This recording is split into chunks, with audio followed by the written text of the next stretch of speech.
The following is a special presentation from E-Star Studios. Carry harder.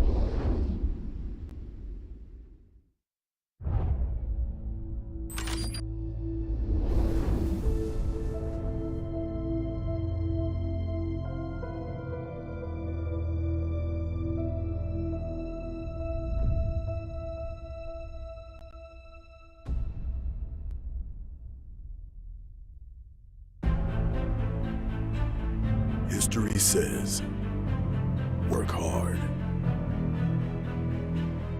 play harder, embrace the grind. The journey is an arduous lane, yet creates a lifetime bond.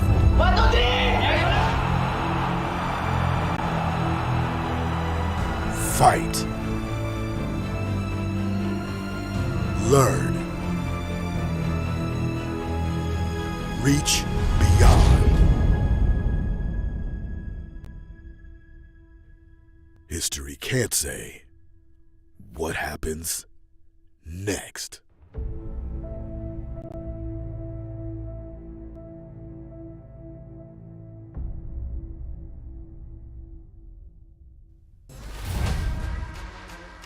Welcome back, everyone, to the North America Challenger 2023 Spring. I'm your host, Liz, and today we're walking into the last week of the round robin. With me here at the caster's desk are Private, the Potato King himself, with his vote for Potato Pin, and his partner in crime dynamic duo, Mr. Hadid, Prince Hadid. How are you guys doing today? What's going on, Liz? Thank you for that introduction. It's true, it's Private Dancer back here with my co-caster, the Master Blaster, BenDoneHadDid. Thank you so much for those grandiose introductions. Again, Bahi Bak to all my Arabic brothers out there, Salamat, all that stuff. I love you guys. Welcome back. Yeah, welcome back, guys. We're going to quickly go into the show. Let's take a look at the tournament format once again. Private, take us through what we've been doing the whole season. Well, we are at the last week of the second round robin. A lot of things on the line here, especially deciding who's going to go off into the playoffs. That, of course, will decide who meets us in Vegas for that very special grand finals. Yeah, it's a really big day, and I think it's a treat for viewers as well as casters. It's always fun to cast an Empire game, right? And the first game of the day, we have Ackerman versus Empire. It's going to be a comeback story for these teams. These are really important matches. BTK following into Fallout in the next game, and then we wrap up the day with Area 77 into LaimiTop.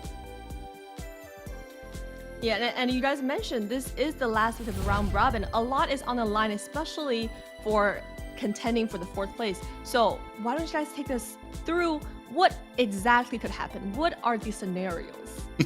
Well, the brackets, there's two parts of these brackets that are basically set in stone. Up at the top, we have the Ohio brothers, who have basically taken every series by storm. So they are secured in that first place. Unfortunately, there has to be a last place, and right now, that is LaimiTop, who had a marvelous effort, but still a lot of room to grow. Big news here, though, is for that second and third place is going to be BTK facing Ackerman. This is already set in stone. These two teams will face first round of the playoffs. What will be decided this weekend is which one of those teams will start with the first ban and the first pick of that series, which is very important. And to carry down from that second and third place match, the real dramatic note for this weekend, and today especially, is fourth place. We've got three teams who are mathematically possible to get the fourth place. Fallout, who occupies the fourth place right now, Empire, and Area 77. And when you talk about who can take that, you have to look at strength of schedules. Fallout is facing BTK and Ohio brothers this weekend. It's a tough weekend for them. But Empire and Area 77, they have a little bit of an easier time. They have a couple of LaimiTop games apiece, and then they have also a very strong opponent as well. So if they can get a couple of games off a really strong and do well against LaimiTop, it will be a big weekend for them. And a lot of pressure is on the line, especially for the fourth place. The Fallout, as we know, are facing two of the strongest teams in tomorrow's games. So what are all these which teams do you guys think have the most pressure at hand right now?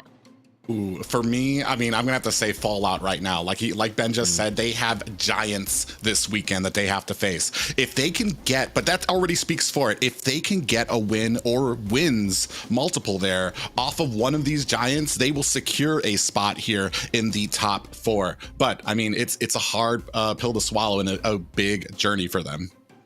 Yeah, and I think actually there may be an opportunity because we know TOB likes to troll in game 2 if they win game 1 very hard, and we're talking about game differential here. So if TOB feels like maybe throwing a game and Fallout picks it up, that really strengthens them and they get another game in their score differentials. So I think a lot of pressure on Fallout, like Private said, they have to slay dragons this weekend. But for Empire and Area 77, they have to do well in the games they can make, and they need a game off of a big team. Empire versus Ackerman, our first matchup today. If Empire can get a game, it will be so big for them. There, I think the tournament dark horse, they've got such a storyline in this coming in brand new, and they have a chance to make it. Absolutely. And these players are not just in line for the prize, they're actually in line for a lot of money. The tournament features 50,000 USD total cash prizes with 24,000 USD cash as well as 900,000 diamonds. That's a lot of diamonds, but if you look at the first 3, even the top 3, top 3rd and top 2nd casters, they have a 4,000 USD difference. That's a lot of difference when you actually come at this state of the tournament, when these numbers are turning into reality. Yeah, it's a great prize pool there, and it just keeps increasing here every single time we have another season of NACT. It just keeps on getting better, and each of these teams, especially up at the top 3 who are fighting for that money. Yeah, it's a lot of money in first place, right? And TOB seems to have that locked down, and they deserve it. They've rolled through this tournament with style and class in a lot of different ways. But I think 2nd and 3rd place, Ackerman, BTK fighting for those spots. You know, if one can get the upper hand this weekend, that's a $4,000 difference. And you know, while 4th place doesn't have any money attached to it, it's a ticket to the playoffs, right? More game experience, more cohesiveness that your team can go through, more experience. And we hope when these teams stick together next year, because I feel like Empire comes around next season with a little bit of fire. For sure, and they're always growing. And for you guys watching at home, we always have something special for you. Today, we're giving away 30 giveaway codes listed on the screen, where you will have a 99.5% chance to tickets, Magic Dust, premium skin fragments, and a 0.5% chance to one of these 10 skins. So make sure you type that code, find the link in the description, and secure your wings. But as we're quickly moving into the first match of the day, it's between the Empire and Ackerman. Let's see what our casters predicted. Ooh, So, wow, it actually looks like, sorry about their private, but you guys actually, both of you voted 2-0 complete sweep to Ackerman. I'm a little bit surprised. All our casters actually voted in favor for Ackerman, but the Empire has been continuously improving. They're on a hot run. So why? Why, guys? No faith? I mean, on paper, it's going to go over to Ackerman. I think we can see here, all the casters basically agree. I am happy to see, though, that Ben went ahead, sideline, came up there. When it comes to the predictions, he's right there next to me as we're battling Eunice for these predictions. But like I said, on paper, it's Ackerman. That doesn't mean that Empire doesn't have a chance, and they are very much the underdog, and it could be their Cinderella song if they could get a victory or 2 victories off of Ackerman here tonight. Yeah, Ackerman's favored. I think that just shows in the standings, but I think Empire can take a game. You know, it's important for both teams to take a game. If Ackerman goes 2-0, they have really good game differential against BTK, so it's really important for them to sweep. But for Empire storyline, it's important for them to take a game off a strong team and contention for 4th place. So either way it goes, it's a big storyline for both squads.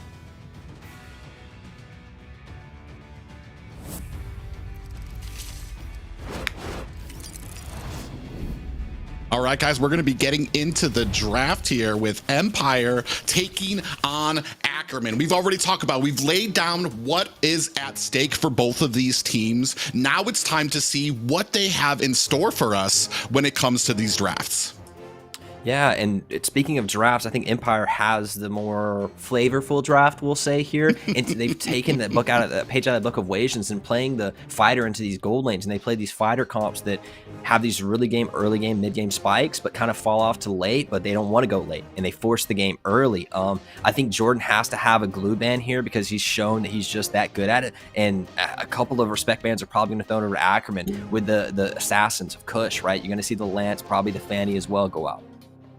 Yeah, it's a very dangerous thing though when you start ironing in on a certain character on the side of Ackerman, because if you start putting down Kush, if you start putting those bans in for him, which we can see is happening here, the tanks a lot and the Fanny being taken out still leaves open that Hayabusa, but it's not the only dangerous player on Ackerman. You still have people like Nicolette who have been favoring those long distance mages, the Farja. She even plays Lunix very well, and we saw that a little sneak peek of that Lu Yi a couple weeks ago. So I mean, there is just a plethora of different angles that Ackerman can come at you from. Yeah, and on the other side, Empire, I was talking about how Jordan needs to respect men of Glue. Well, Alex kind of needs to respect men of Martis. Only person to have no, somebody got a Savage. I was gonna say only person to get a Maniac, but Wama picked up the Savage.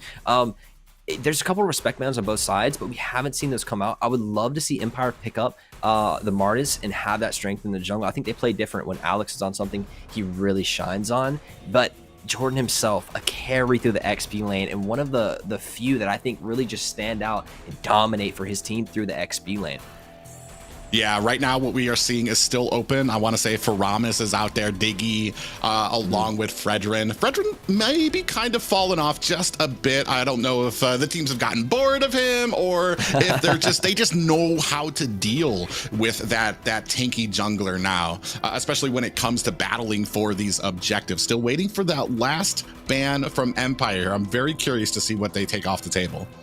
Well, if they haven't gotten bored of Fredrin, me and the rest of the viewers have. No more, please. We want assassins, we want flash, we want pizzazz, we want kills. And I think that's what Kush delivers, right? Kush has been known for such assassin gameplay. The Kushabusa is still available in this game, but interesting to see that Arlot has found his way in the bans, and that pushed Joy out. Joy is a terror in the XP lane, could be played in the mid or the jungle though as well. And there's not a lot that can hurt her chase. Menzathar is open, but Joy does pretty well into that combo. So it really starting to shape up around this Joy pick. It feels like a little bit of a slip for Empire to let that through. I wonder what they'll come back as far as like big S tier picks here. Maybe that Farsa, the Kaja for suppression works really well into Joy.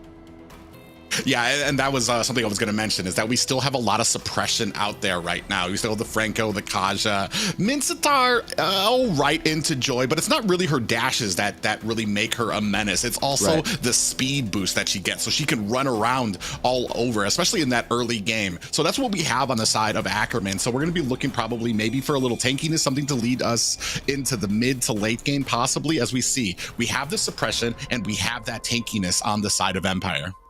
Interesting. Fredrin's back. I know. I didn't want it either, but Mikasa picked it up. And Mikasa's a very flexible player. We've seen Mikasa play gold lane. We've seen Mikasa play jungle. I don't think we've seen Mikasa up in the XP, but Empire switches things around. So it's one of the few teams I feel like in draft phase, their draft isn't told early with their picks, right? They hold their cards to the very last part of draft, and then you see what their whole team comp's coming together for. And I think that creates a lot of mind games in draft, and that's why I love casting Empire games. It's so much fun to talk about this team that could really surprise you here. And Carry taking in response to the Fredrin, all that shred's going to be so useful late game. Yeah, it's very interesting here because on one side, on the side of Ackerman, you have the Farja out there, which means you're going to have to be very picky about which marksman you choose. You're going to want to have somebody with some type of mobility, maybe a dash to get them out of the way when that feathered airstrike comes down so that they can create distance between them and that damage. However, on the other side, what we have is that Kaja that can dive in. You have a sitting target there with Farja when she ults, especially for Nicolette. We've seen what happens when they target Nicolette and the team starts to fall apart around it. So I'm definitely very curious to see on one side what Ackerman is going to be able to do to protect Nicolette, and then on the other side what Empire is going to be able to do to kind of secure it in these engagements. Private, I don't know. Sorry, I didn't hear what you just said, because he locks in Gushin, taking a page out of the book of Hoon here and locking in the Gushin in the mid. And I have to say, I was going to think and say, man, like Ackerman's really opening themselves up to assassins and bursts, because you have Farsa, Carry, Joy. Where's the front line? Where's the beefiness, right? Joy can get around, a lot of mobility, but very low health pool in total, right? So very abused by a marksman, a taunt from Fredrin, suppression from the Kaja, and comboing that with all the damage of a burst assassin. What a good pick here. May struggle in the lane phase against the Farsa, but I would expect the Kaja to come in and push that wave and help that wave clear go, so that Gushin can kind of rotate around a little bit more and play from darkness and in bushes and things like that, because when you have your eyes on an assassin, it doesn't hit the same.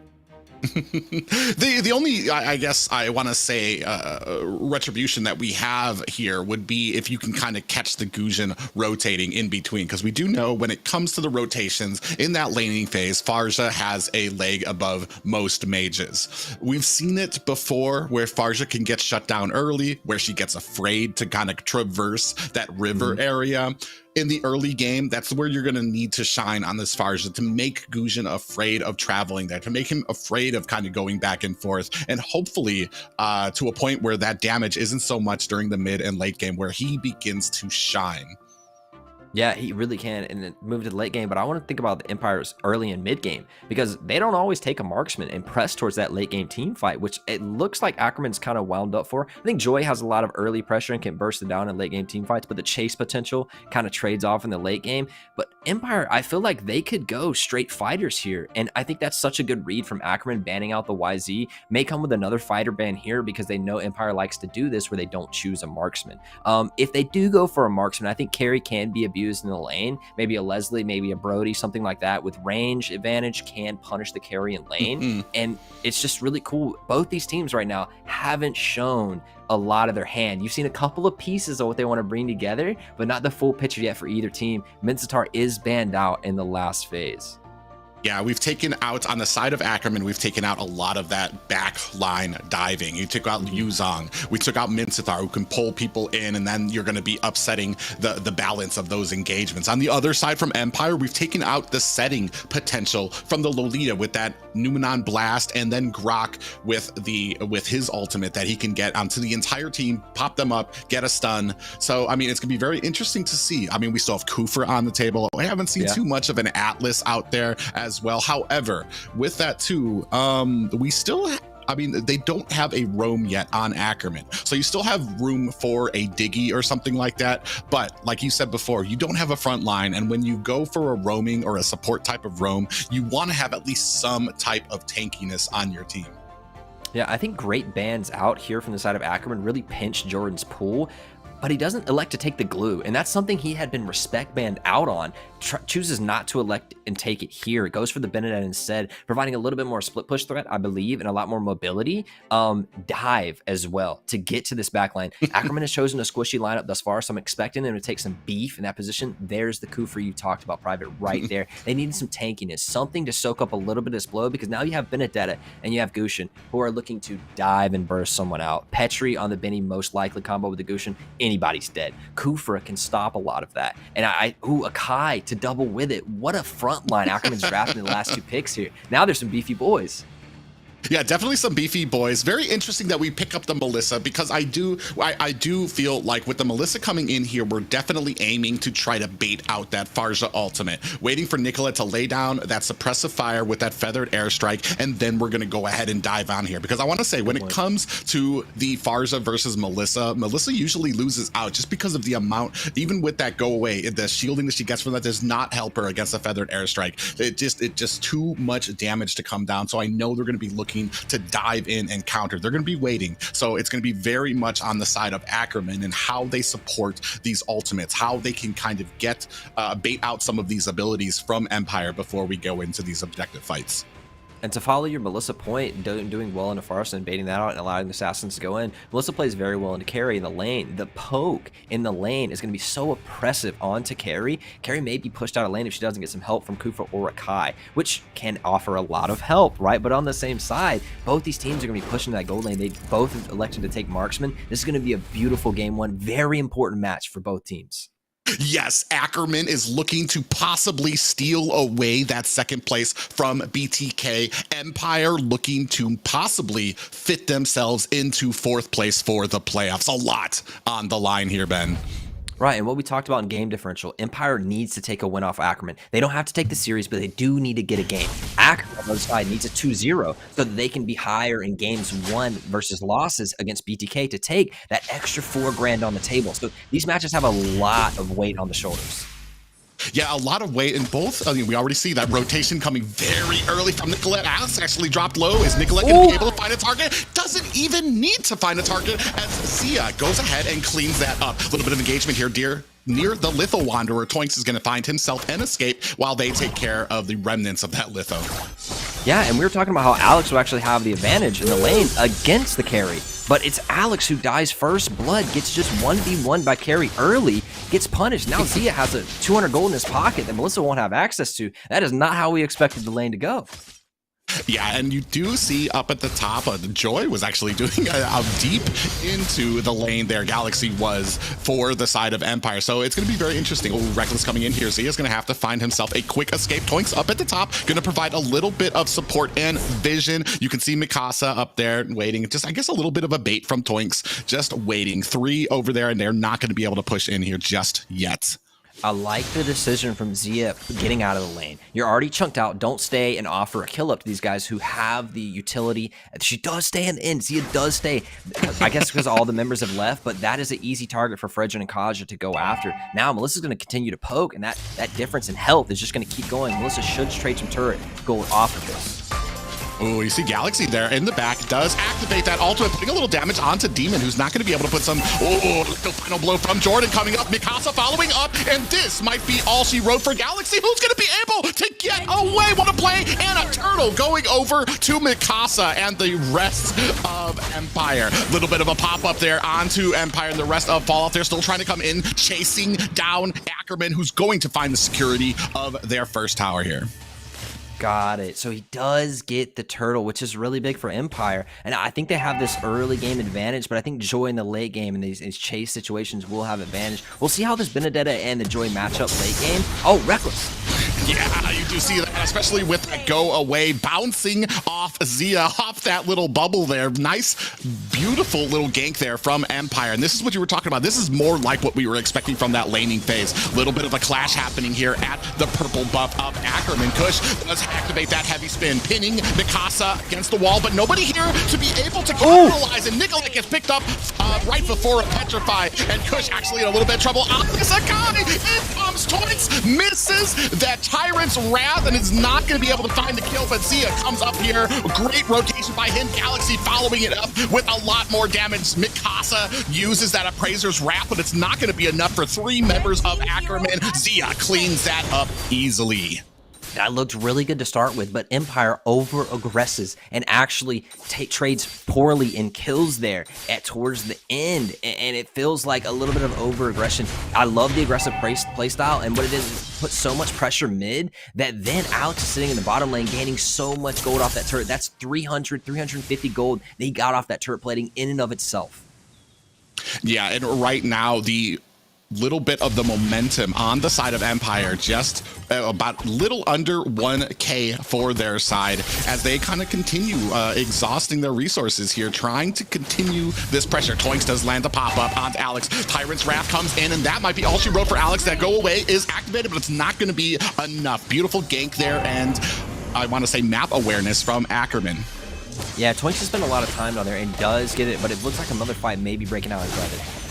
Yeah, Zia is in a little bit of a trouble here. Petrify activated takes him down. Toinks trying to get himself to safety. Looks like he might be getting picked up here too as well. You can see on the back there, Nicolette trying to put on the damage from the back line. You can see Galaxy activating that, all putting on the damage. Mikasa takes a heap of it. Reckless looking to put some damage on of his own, and Jordan's going to be getting out of the way there. And you can see here right now, Empire gone ahead, switched up the lanes for the marksmen and the XP here. Look at the Galaxy damage coming over, and that's a little bit of, but then the Assassins clap back and they punish this positional aggression there into 4 members. Galaxy got a little lost, and now the Lord Turtle.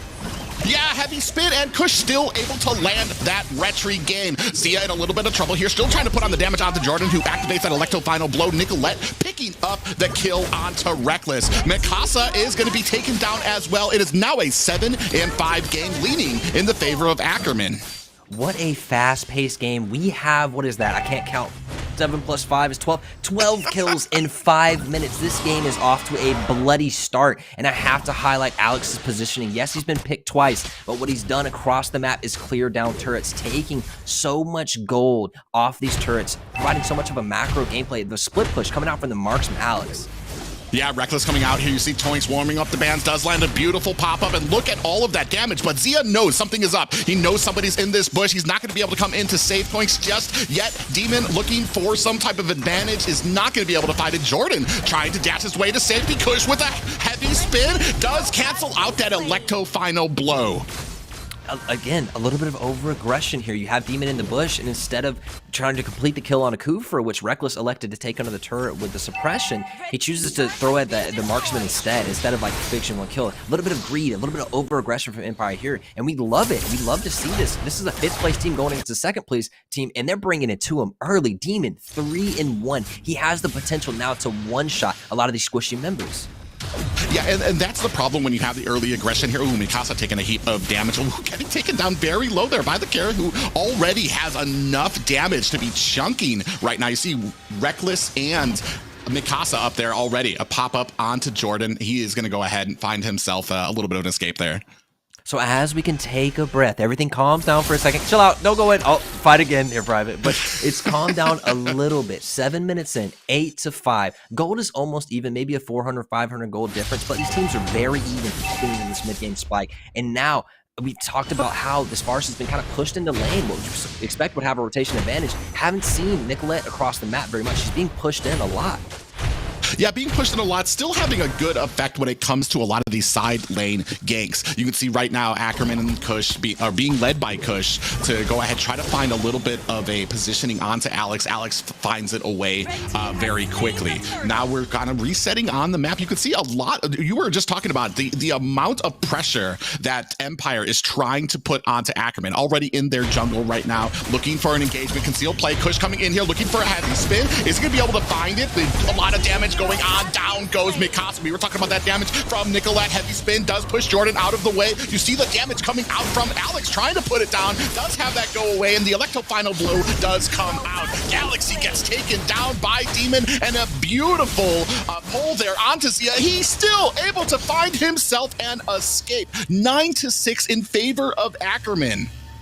You talked about it, the pressure Empire's putting on this game early. Not a breath of fresh air for Private as he is gasping for air in between these fights. They're non-stop. And we just talk about the pressure. Look at the side lanes. There's a turret down for both sides, but it feels like Empire's just electing more. Look at the turret in the mid for both teams. It looks like Nicolette's losing out in pressure a little bit to Agushin, who's now 4-1. Not even a damage spell or anything. He has the Purify, going to be very safe in these dives. And I think Gushin and Jordan have both made this game so hard for Farsa to play. She feels like she has to stay under a turret. Nicolette feels like she can't rotate because these assassins are lurking in the bushes. Yeah, not able to really fully rotate, but she's still picking up kills, still putting down that damage, just very quickly and very selective about these targets and where she engages. Mikasa comes in there. I do believe he was able to grab that purple. Big engagement here as we see a pull there by Reckless, and now a heavy spin landed onto Jordan, still putting the damage on, and Jordan goes down. That's not it for the Empires. They are still continuing, trying to look for the kill onto Toinks. Maybe a little bit of tunnel vision, followed by that ultimate from Nicolette, laying down the law with that feathered airstrike. Reckless does get taken down as well. So even with the aggression, we're seeing Ackerman still maintaining their lanes here. Oh, Galaxy looking to clean up with Joy, the chase potential on that Joy. If someone's low, she has the speed, and Galaxy gets in there and finishes off Gushin. That's a big shutdown bonus on the side of a Galaxy, killing Demon there in the mid lane. And it feels like Empire's pushing a little bit too far now and losing a little bit of sight of what that was working for them in the beginning. It was the objective focus. 4 people would dive so deep into Ackerman that Alex had enough room and time. Oh, a pick off the beam. Alex had enough time to split push these lanes, right? And that pressure is what made the Empire aggression work. Yeah, and Reckless actually gets taken off the board here. And this is why we're having the early aggression from Empire. Because the longer this game goes, the more tanky Toinks and Kush get, the more damage Nicolette has, the more damage Zia has. So they want to take this down early, and that's why we're starting to find a little bit of trouble as we start moving into the 10-minute mark, where they're starting to lose a little bit more in this engagement than they're actually taking away from Ackerman. Right, I feel like it's been all gas, no brakes for Empire, but they're starting to hit the wall like Private talked about. And it's Ackerman who's laying back, soaking the pressure, and then picking really well, using a Kai Heavy Spin as a counter engage tool. Toinks as a counter engage, not really going forward. Empire's coming to them. Ooh, beautiful little Tyrant's Revenge there, looking for some damage onto Mikasa. We took out Zia very early, so very nice target selection from Empire. You saw Demon immediately honing in, and now this is going to go ahead, set them up for this lore. But we still have 2 tanky boys in Toinks and Kush to kind of try to be able to get in here. Yeah, I have to just, I'm so impressed with Demon's gameplay. He had a crazy game on Valentina, now on the Gushin. Such a good mid laner. Yeah, and now we're starting to engage here. Reckless and Alex trying to zone out Kush, who has already proven that he can do a great job when it comes to trying to steal away these lords. Starting to slow play it. Toinks gets taken down. This is going to be a 5v3 right now. We're trying to see if Kush can actually get something from this turtle, and I do believe he was actually zoned out. Jordan cleans up a tower of his own. Nobody's still going on this lord yet, and Mikasa able to pick it up, even with Nicolette trying to put some suppressive fire on the background. We still see another engagement. Kush gets taken down. This might not be the type of deaths that you want right before a lord comes out. I don't believe that was a luminous lord just yet. So, I mean, still a purple lord. You're still going to have some pressure, but I mean, the game not out of Ackerman's hands just yet. I think we both spoke about it right there, that Empire, when they play this aggressive and they don't play around objectives, it kind of falls flat. Ackerman just kind of falls back as a 5 and picks off a couple people who got low in the fight. But the last minute of this game, Empire turned around and said, yo, what are we fighting over right now? Let's find an objective to fight over. They start up the Lord. They get the mid lane. They get a kill on a Toinks, which kind of snowballs and ripple effects them to get so much off the map. A kill, a turret. Now they have the Lord pressing more on these outer turrets. Yeah, you see Toinks on the side there looking for a Tyrant's Revenge. Does come in, is not able to land that ult. Go away, activated by Alex there, and Toinks is not going to be able to get away. Good, clean pickup there by the side of Empire, while we have the Lord picking up a little pace up at top. Minions crashing down at mid, and down here at the bottom, you see an engagement between 4 members. In comes Mikasa, soaking up a little bit of damage, does get stunned along his way. They are not able to pick him up just yet, but look at the minions crashing in at all lanes right now. Beautiful pressure here by Empire on the 3rd place seed right now. I think this is where you show a top team versus kind of a bottom of the bracket team. Now they've cleared off the outer ring of turrets. They have only the high ground turrets remaining of the Ackerman base. How can they chain the rest of the objective of this game together? How can they choke out the jungle, get position on this Lord, make a pick in between to make that vision on the Lord easier? How can they chain these events together and seal out? This is a 5th place team going into a 2nd place team. Ackerman is going down right now, it feels like, at least, in momentum to Empire. Well, this is just showing the ferocity of Empire. As we say that, Toinks comes in with a beautiful ultimate. That's the stun onto Jordan. A lot of damage coming out, but they are not able to pick up that kill just yet. Good, I want to say, good clearance there from Empire to be able to help and afford that getaway there. As we have a concealed play coming in, not able to find anything just yet. Reckless goes ahead, puts some damage on. We're fighting over this turtle buff, this purple buff, and I'm not sure Kush is going to be able to get it. He does miss the retry on it, and right now, Empire doing a great job of refusing the jungle from 2 Ackerman at Galaxy over here in a bad way. Between 5 members, he does get it. Oh, Divine Judgment finds him, and Demon able to pick up the kill. I think the Kaja has to have some accolades as well. Oh, step into a bush. Yeah, we do have a nice little pop-up there. Electro final blow from Jordan, still looking for the kill. They're looking for Zia right now. Look at how much pressure is on him as he is dodging and weaving back and forth, trying to put the damage onto these teams. Demon does find a kill onto Nicolette, but you can still see Zia. He's going to have to get away. He's very low. Kush and Toinks are trying to get away. A lot of damage raining down onto them right now. They lost one, doing a great job so far of trying to escape this pressure from Empire. And Demon goes down, but he takes Nicolette with him and a lot of health bars away from Ackerman. They're fighting over Lord position here. They've gained it. Now they take this Lord. Yeah, they're going to be able to take this unless Kush can kind of get in there, get that retribution. He lands it. He's able to steal it away. You might have killed Kush, but he already won the war. Able to pick that up, and you can see the rest of Ackerman, Zia, and Galaxy going to go ahead and clean up Empire.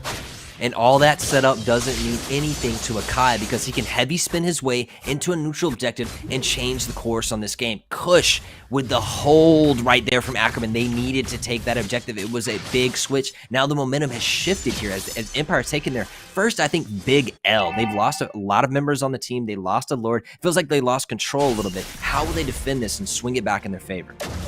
Yeah, you can see here the replay. Kush coming in there, trying to get close enough and captures up that Lord. He goes down, but the rest of Ackerman make Empire pay for this Lord that they lost already. So a little bit putting more pressure onto that wound. We do have the Lord crashing into mid. Does make short work of this tower, but then you can see Empire going ahead and bursting it down. Mikasa kind of manning up the front, trying to maintain a little bit of vision as Ackerman go ahead and set their sights onto that bottom lane.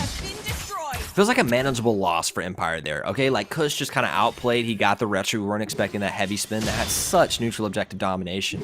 But Empire only lose one central high ground turret, and that's kind of manageable for them. They didn't lose the game. They can, oh, Dukes! Yeah, beautiful flicker into a Tyrant's Rage, and that is going to be all she wrote for Empires. They go down one by one. Immortality has been activated for Reckless, but he follows suit behind his team. You can see a suppress by Demon is not going to be enough as he goes down. Electro Final Blow landed by Jordan. He is alone here against 4 members of Ackerman. Is he going to be able to stop this push? We're about to find out. This might be the hopes that Empire was looking for. Going down the drain. Down goes Jordan, and down goes the base crystal.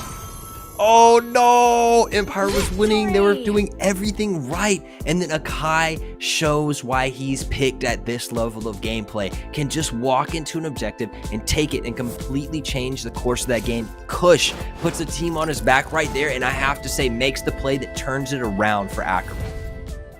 Yeah, I mean, we talk about Kush so often here, and I was actually kind of waiting for it. He was getting shut out from a first few of those objectives, wasn't able to get in close, didn't have the team supporting it from the back because they were taking a few L's early. They were getting caught, they were getting outmanned, and then by the time the objective actually came about, it was basically a 4v5, a 3v5, and not much for Kush to be able to do in those scenarios. But you saw right at the end there's somebody you always have to be worried about. If you have the Lord and you're trying to get him and Kush is around, that is something scary for a team right there.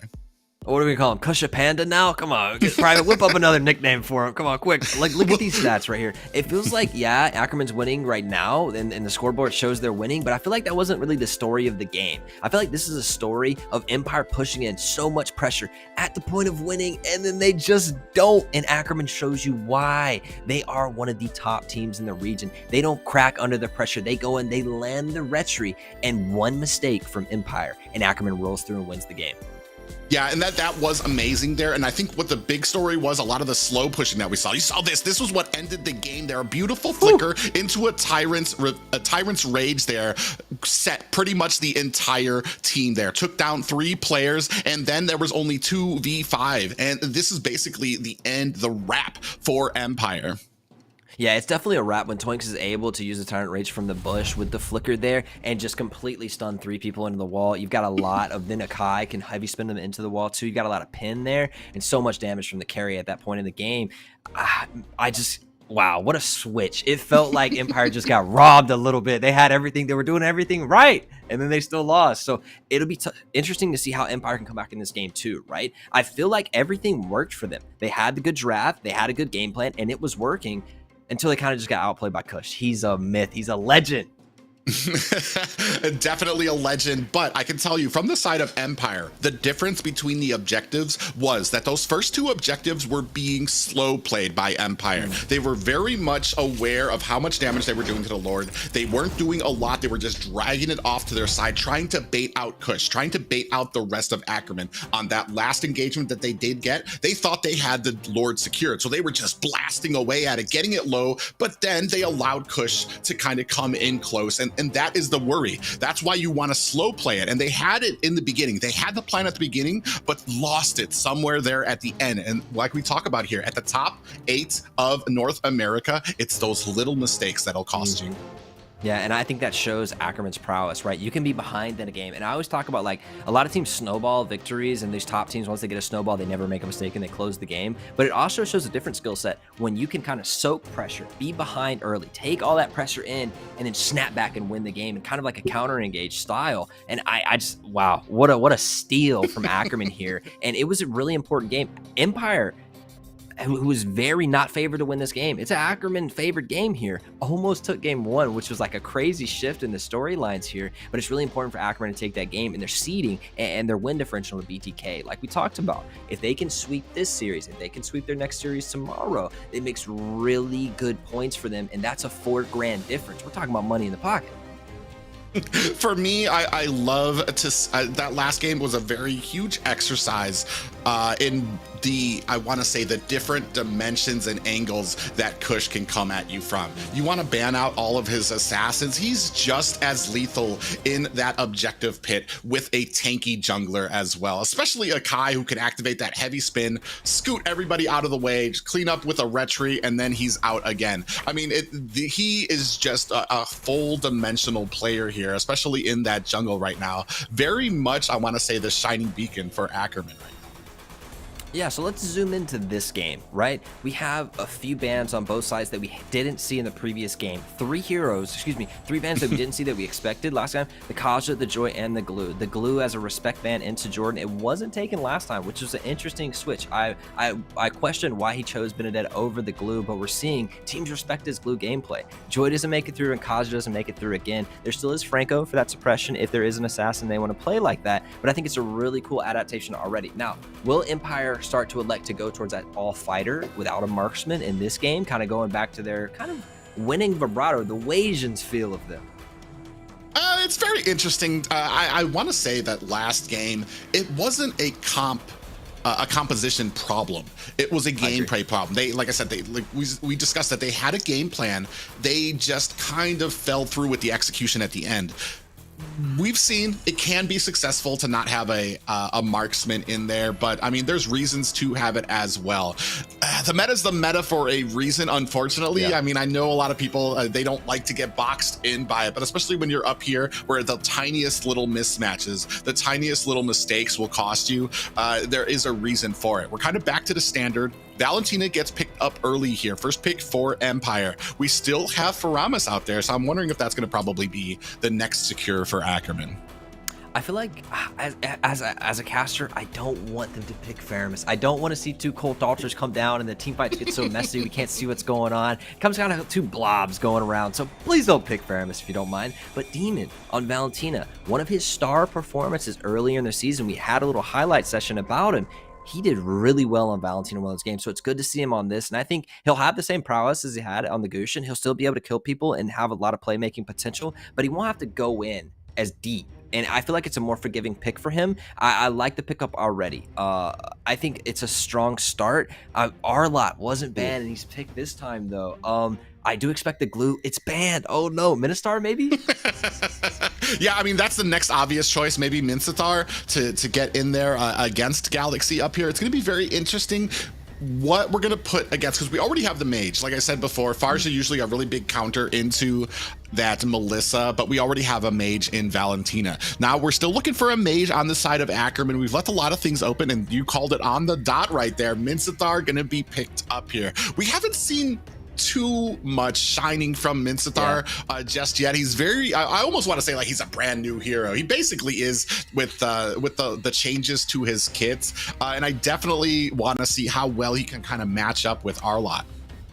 Yeah, I think Mincetar plays well into Arlott kind of later, but early, I feel like Arlott has the pressure in the lane. So Galaxy could elect to go the more damage build of Arlott, or he could go that tank and kind of be really sustainy and play for that final slash.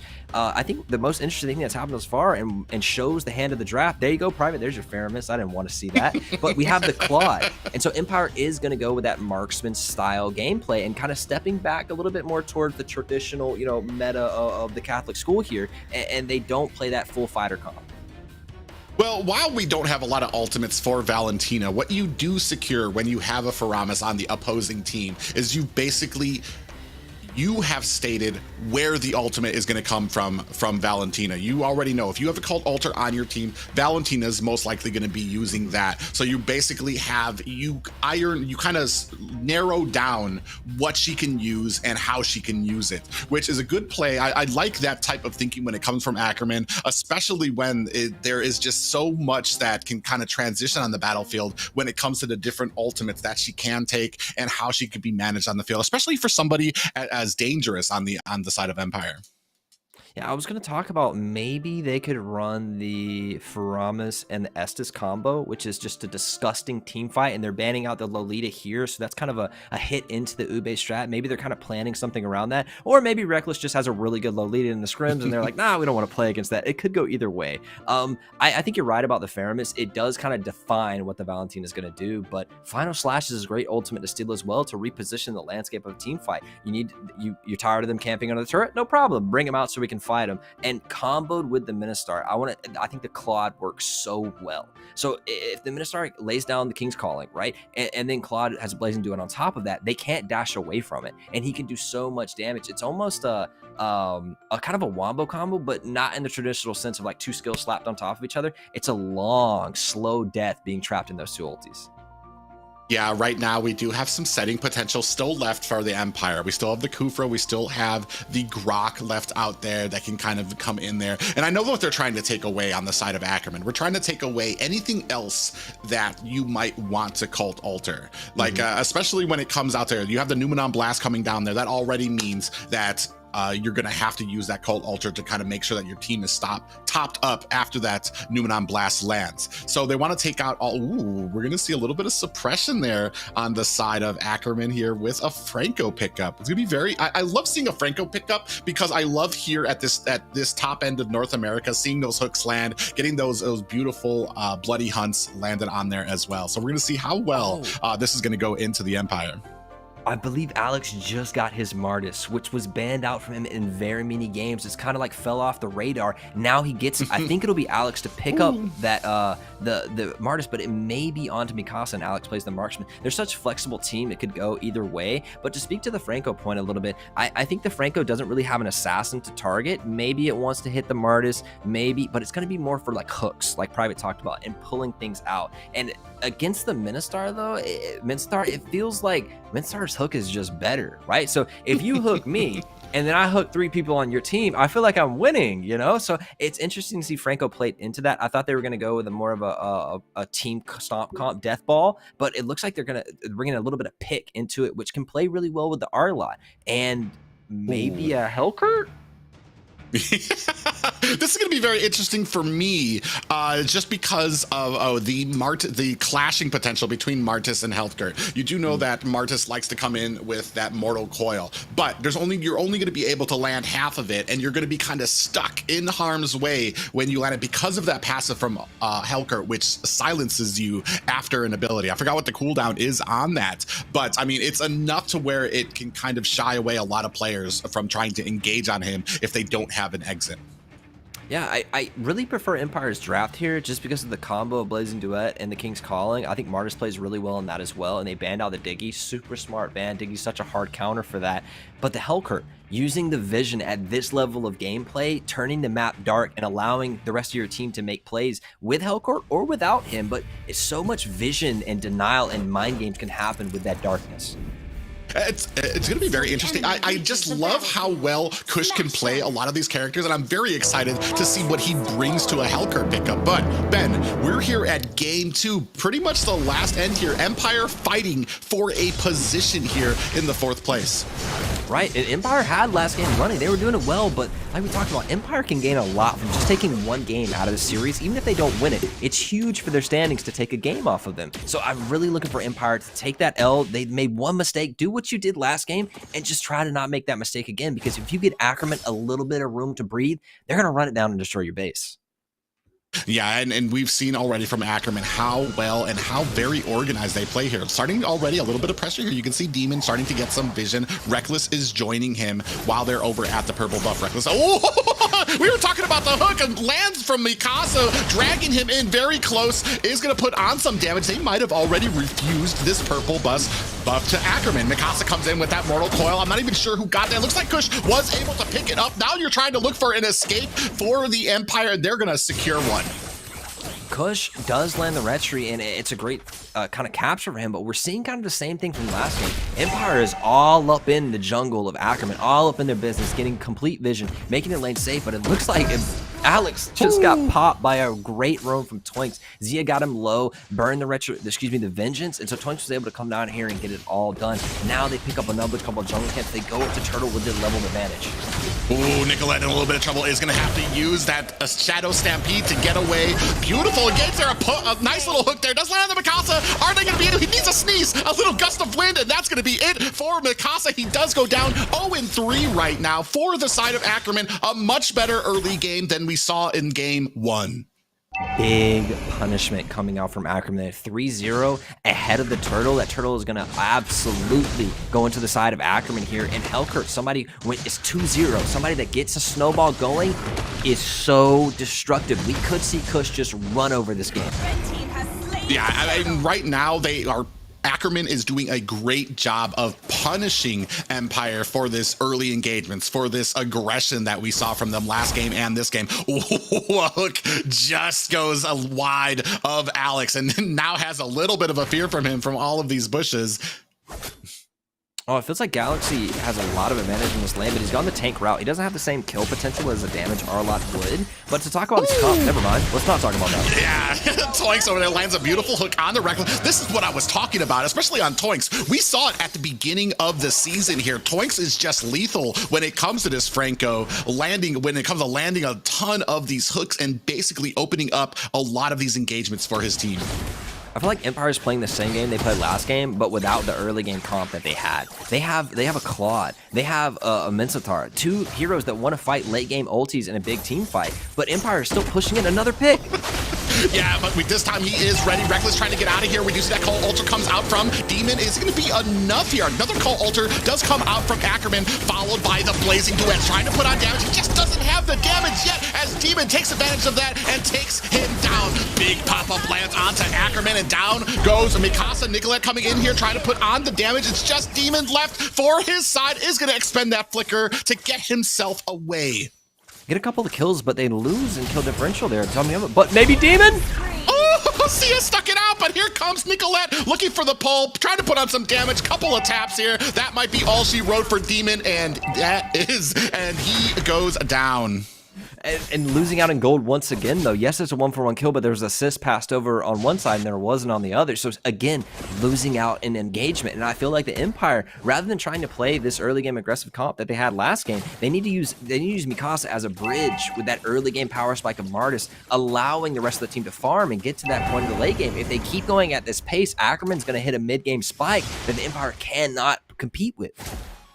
Well, right now you're still getting caught. Ackerman is doing such a great job, especially Toinks, finding these hooks, and that's where the problem is. If you're in early, or if you're trying to look for that late game, you need to withstand the engagement. Ooh, a hook does go wide there, as I was talking about it. Halfway down for this Turtle. Rest of Ackerman coming around the backside. Big pop-up here, lands at the bottom. We do see that Mortal Coil comes down. Nicolette finds the kill on to Reckless, and now we have a Cult Altar for the side of Empire. In comes the Blazing Duet. Alex looking, does get pulled. Is he going to be able to find an escape? He does. Cult Altar down for Ackerman as they are coming in. Still the Turtle is up. Kush finds the Retribution, and this is going to be a great fight and a great Turtle pickup for the side of Ackerman. I kind of didn't like Empire's position there when they're so far behind right now. This is 3K gold advantage at the 5-minute mark. It is a huge difference, and they're still trying to pull and contest at a turtle pit. Yes, they play it much more defensively, but I would have much rather them go trade a turret across the map. Go try to dive the R-Lot, at least get the turret. Trade something else on the map, because if you stand there and you fight with them, it goes even the kills, they get the turtle, and then you both reset on the map. It's still Ackerman incrementally, slowly gaining gold. Yeah, they're trying to take advantage. Oh, we do have that Darkness Falls looking for a kill onto Demon. We do have the pressure. He does expend that flicker, and Mikasa there to save the day. A beautiful pop-up and a stun by Reckless. He is trying to get out of there. Bouncing ball has been activated, and he finds an escape. Beautiful hook onto Mikasa. You see a pull. Nicolette just narrowly is able, it misses that for the side of Ackerman. We need like 5, 7, preferably 10 more minutes here, but I don't know if Empire keeps going at this pace, they'll make it to that point. You could see Empire, when they have the Kings calling down, when they have the Blazing Duet, it's going to shred, but they have to get to that point. And the whole point of this first 10 minutes of the game is getting there. Now, Nicolette 2-0, it's Kush 3-1. They have the opportunity to dive and kill these squishy heroes. Yeah, and we were talking about it, you know, the late game potential. We can see the openings by Empire. It's just too early for them to actually be doing damage. Alex is coming, Darkness Falls coming in, Damien in a little bit of trouble here. It does get silenced, tries to dash away, is not gonna be able to find it. We do have that final slash coming out. Reckless trying to get away, takes a whole face full of pincers, and a beautiful hook with a flicker. Does find a kill on, well, almost found a kill onto Ackerman, but they are able to get themselves out of harm's way. 3-11 still right now. Full, beautiful game for Ackerman thus far at the 7-minute mark. I wish I could tap into the comms of Empire and say, hey, wait, you're 5k goal behind. Maybe don't be standing in the mid lane bushes looking for a gank on them. You know, like, hey, you guys, it feels like they need to check in to where they're at in this game because they're playing like they can compete right now and they're getting picked left and right. Alex goes down again, which needs to be a star performer in this late game. Has not had a good early game. 0-3 onto the quad, and that Melissa is no slouch in the late game DPS department. Oh, Mikasa does get pulled now and might be on his way out. He gets taken down. You see Zia with that go away, and this is probably going to be a very smooth tower for the side of Ackerman. Speaking of that, you can see down at mid too, hitting Empire from all different angles. Jordan here trying to fight it out with Galaxy. Might want to zigzag a bit there. He is going to be able to run away. And to kind of move the focus and put somebody else in the hot seat, I feel like Reckless on the Cooper has been a little bit lost, but has a good position right now. Oh, he does land it onto Zia, does find the stun there. Cold Alter is going to be able to keep him top off. Great job by Nicolette there. Cold Alter from the side of Empire as well. Zia does go down. Jordan with the clean up there. Now Nicolette and Toinks are fighting to get away. Here comes Nicolette coming in. Darkness Falls comes in. Kush looking for the silence, is able to pick up the kill onto Jordan. Demon falls as well. It's just Mikasa who is able to dodge all of those needles from Kush. Oh, speaking of that, Kush comes back in. It's round 2, and he's not going to be able to dodge that as Mikasa goes down 4-17. A little bit of over-aggression there. It felt like Empire got a good pick. They made a good play. And then Reckless goes way deep for a kill way out there. And the rest of the team is spread out. Do we help him? Do we leave him to die? And Ackerman doesn't care which you choose. We're diving the turret. We're taking everything. Nicolette 5-0 with the Purify. Star performance on the Pharmas. A very star performance there. Right now, it's so rough for the side of Empire. Mikasa did not want to waste that early game that you get with Martis, but there's not much you can do against this frontal assault from Ackerman, and he's stuck holding the ball while his team is trying to get to that mid game. We do have a beautiful concealed play there. Darkness Falls comes out from Kush, more defensively. Hook does land still, and Jordan might be getting taken down here. Now we're starting on to this Lord. Jordan's gonna have to get out. He's very low. Reckless still here trying to get vision onto this Lord. I'm not sure that there's much that Empire is going to be able to do to contest this from Ackerman. You can see at the bottom, Alex trying to come in there, getting staved off by Zia. A great positioning by Ackerman, had all angles of entry covered to secure this Lord. Now, how can Empire withstand this onslaught, right? We're now at almost a 10k gold difference at 10 minutes. This is a neck break pace, and Conceal comes out for another one. Mikasa in trouble here. Concealed play comes out from the side of Ackerman. They're looking for the kill. Mortal Coil is not going to be enough to save Mikasa. Now you are 1 down with a Lord coming up at top. This is the position you want to be in if you are Ackerman. Speaking of which, we do have a beautiful pull there by Jordan, but he's kind of getting baited out here. That's not the person that you want to be pulling or putting damage onto, especially with the rest of your team not in a position to help. Another pull actually lands out there. We do have a pop-up and looking for those Cult Altars. I think Demon lands it there, does help his teammate. They still lose Jordan though. Yeah, making a little bit of an unnecessary fight there from Jordan. It feels like maybe a little bit of tilt's going on here because why would you be there? The Lord's not here. There's no mid. I mean, there's no one there to follow up on your pick if you do make one. Now, Lord knocking on the door. Knocking on the door with minions at mid.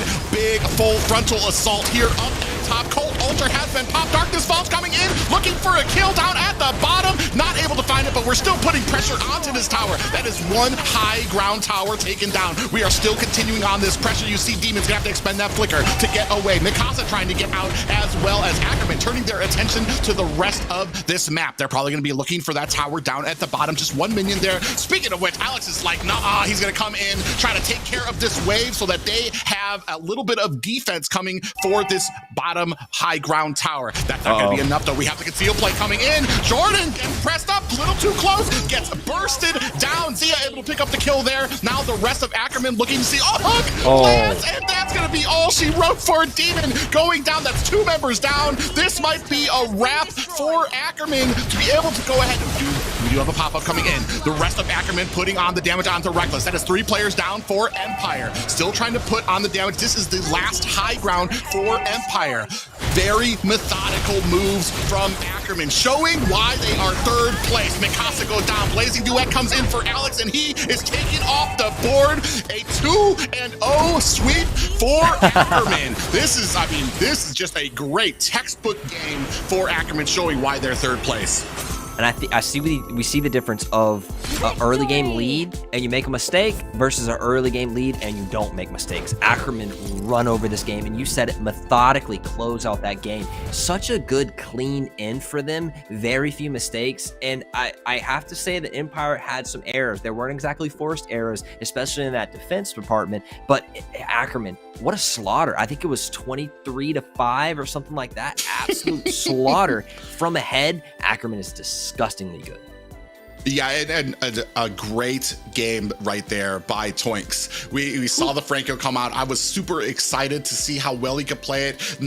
There's a lot of times you see where the team is prepared for that iron hook to come out, and it's very hard for him to land, and he has to really lean on that bloody hunt or flickering in. But man, I want to say that the missed hooks were like maybe 1 or 2 for Toinks Rare. in that game. Absolutely rare. 25-5. What a slaughter. And I have to say that it started early with Empire going in, trying to play the same game, but they really only had Martis for the early game spike. And it felt like Reckless was kind of like lost in his position in this game and what to do when they're so far behind. It's so tough to play a pro team this far behind. But looking at the victors over here, Zia, the rich man on the team, had so much gold and got his KD up towards the end of that game. But early, it was Nicolette and Kush, the star performers of the team, again and again. Nicolette 7-0-14. Kush on the Hellcurt of all heroes, 8-1-10. What a game coming out of these.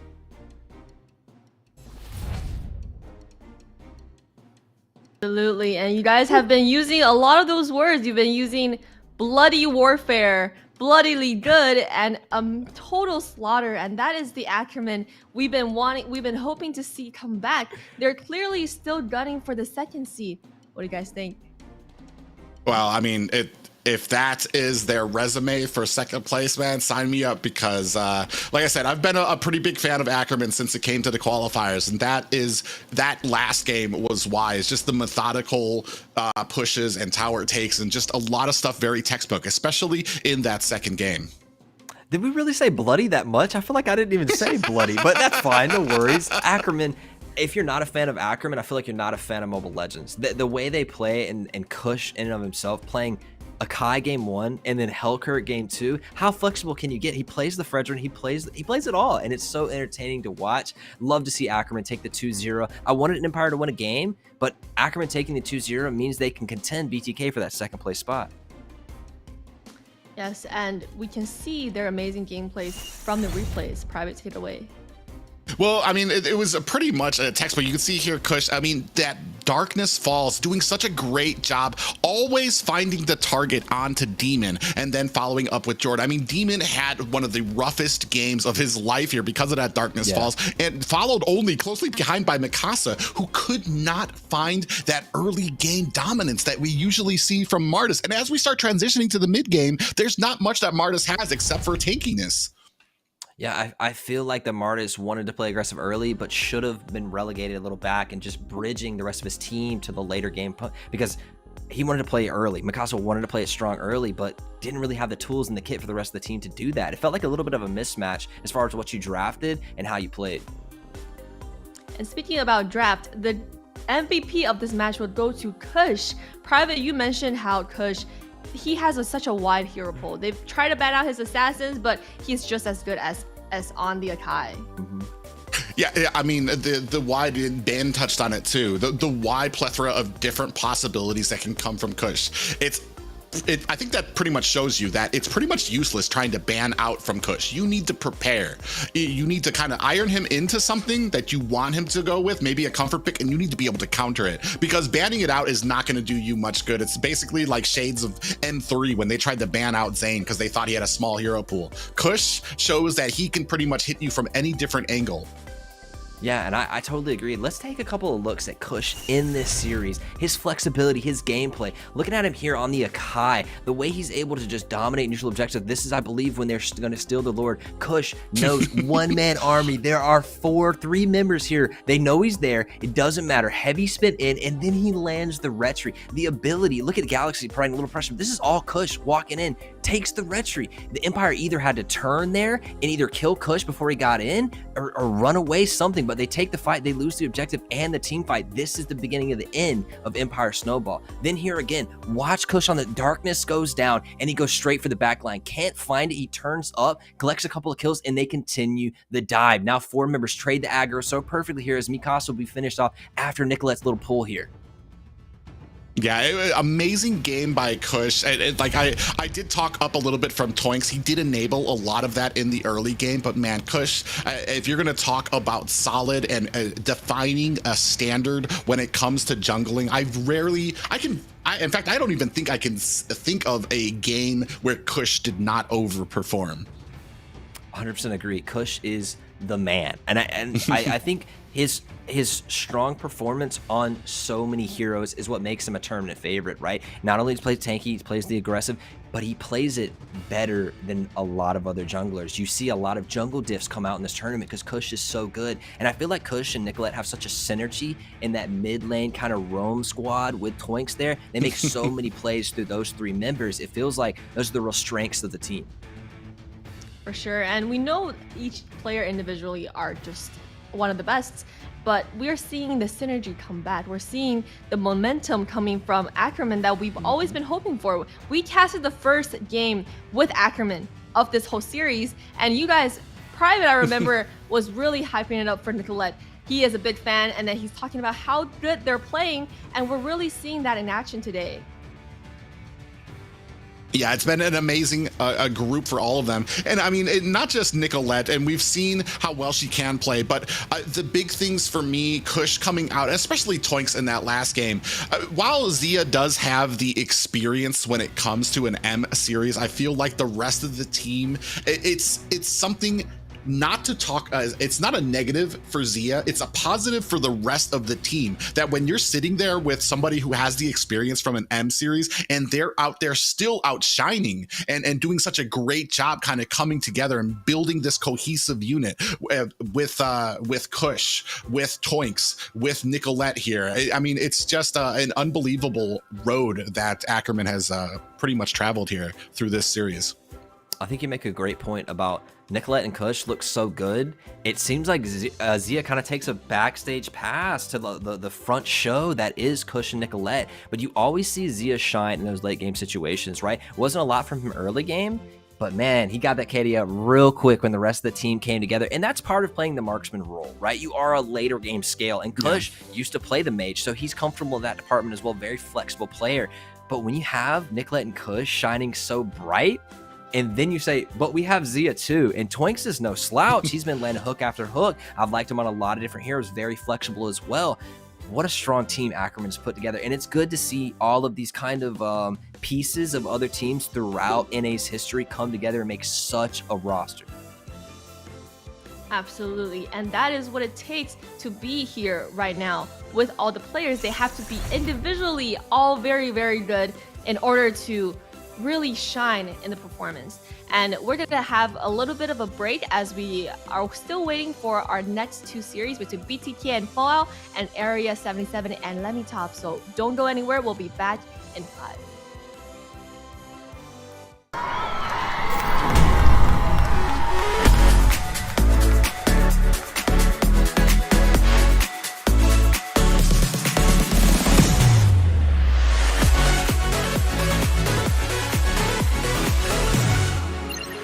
We've got each other's back. We're the best duet ever. An enemy has been slain. The melody is my calling.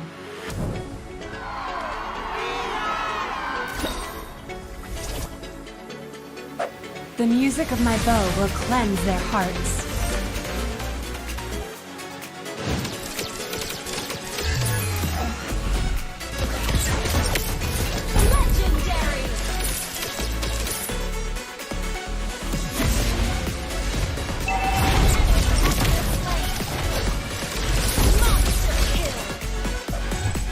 Supernova to the rescue!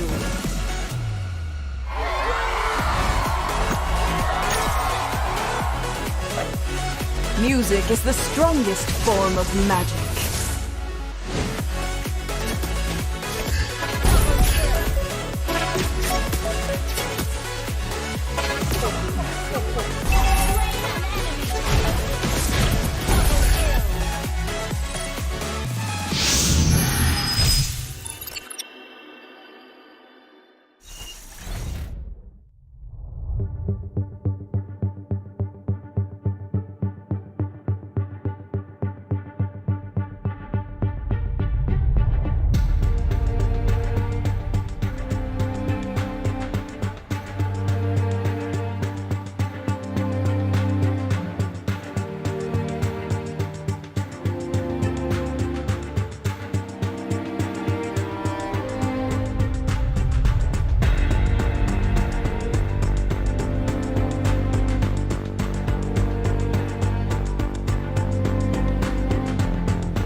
other's back.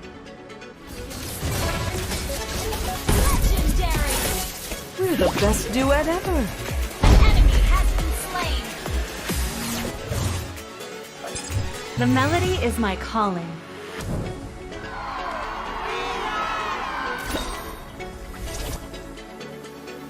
The music of my bow will cleanse their hearts.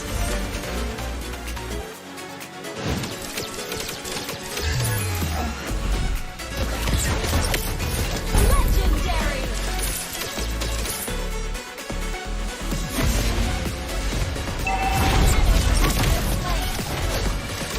Monster kill! Supernova to the rescue.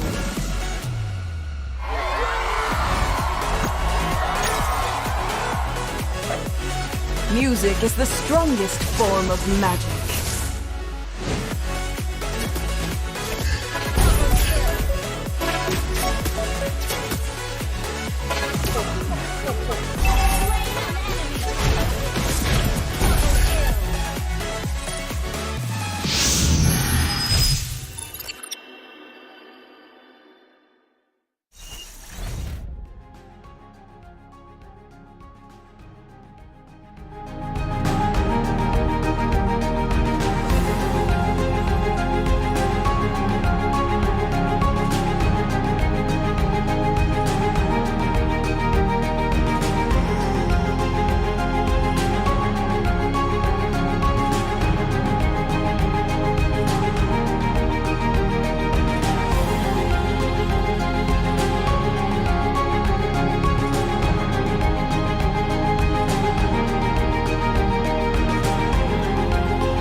All right, everybody, we are back. Just now you saw an exciting matchup between the Ackerman and the Empire, and coming back, we are at BTK versus Fallout. these two teams a lot on the line. Ackerman has already moved to second with that gameplay, and BTK, they have a lot to prove with Ackerman coming in with a clean sweep 2-0. But for Fallout, this is their chance to make it, to secure their spot in the top fourth and moving into the qualifiers. Whether or not both teams perform, how well they perform in this game will be very, very, very crucial. So casters, what are your predictions? What are your thoughts? Well, right now you said it best already, Liz. That Ackerman right now has moved into that second place. It is now on BTK's back. Can they come in here with a clean sweep of Fallout? Or on the other side, will Fallout be able to get some wins, maybe even a series wins over BTK and secure that fourth place spot?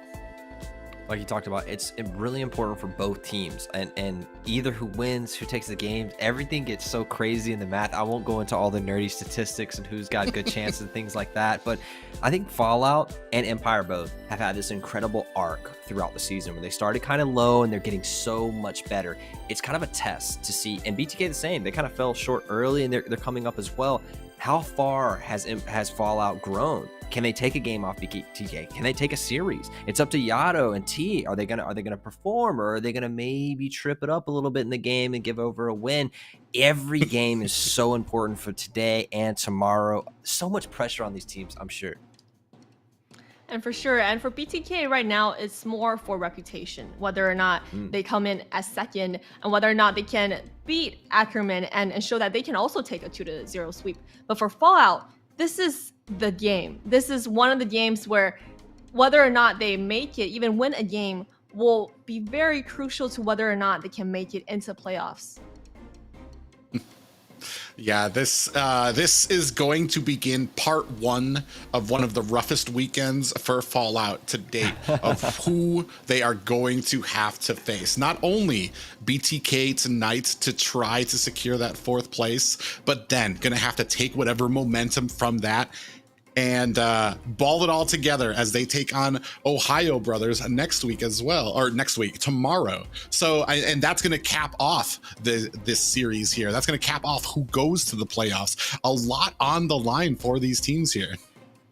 Yeah, and I think you talked about today and tomorrow really rough for them, but who would you rather fight as Fallout, BTK or TOB? BTK, right? So here's your chance to grab a couple of wins, get a couple of games, and cement yourself in that fourth place spot. We just saw Empire couldn't get a game off of Ackerman, right? So Fallout is maintaining that fourth place spot.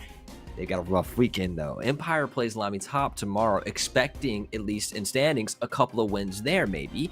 But Fallout has to perform today. Going against TOB tomorrow, maybe they troll a game, maybe they decide to end off the season really strong. It's up to them though, right? It seems like Fallout has so much potential and we've seen them do well. I want to see them take a game today, maybe even a series.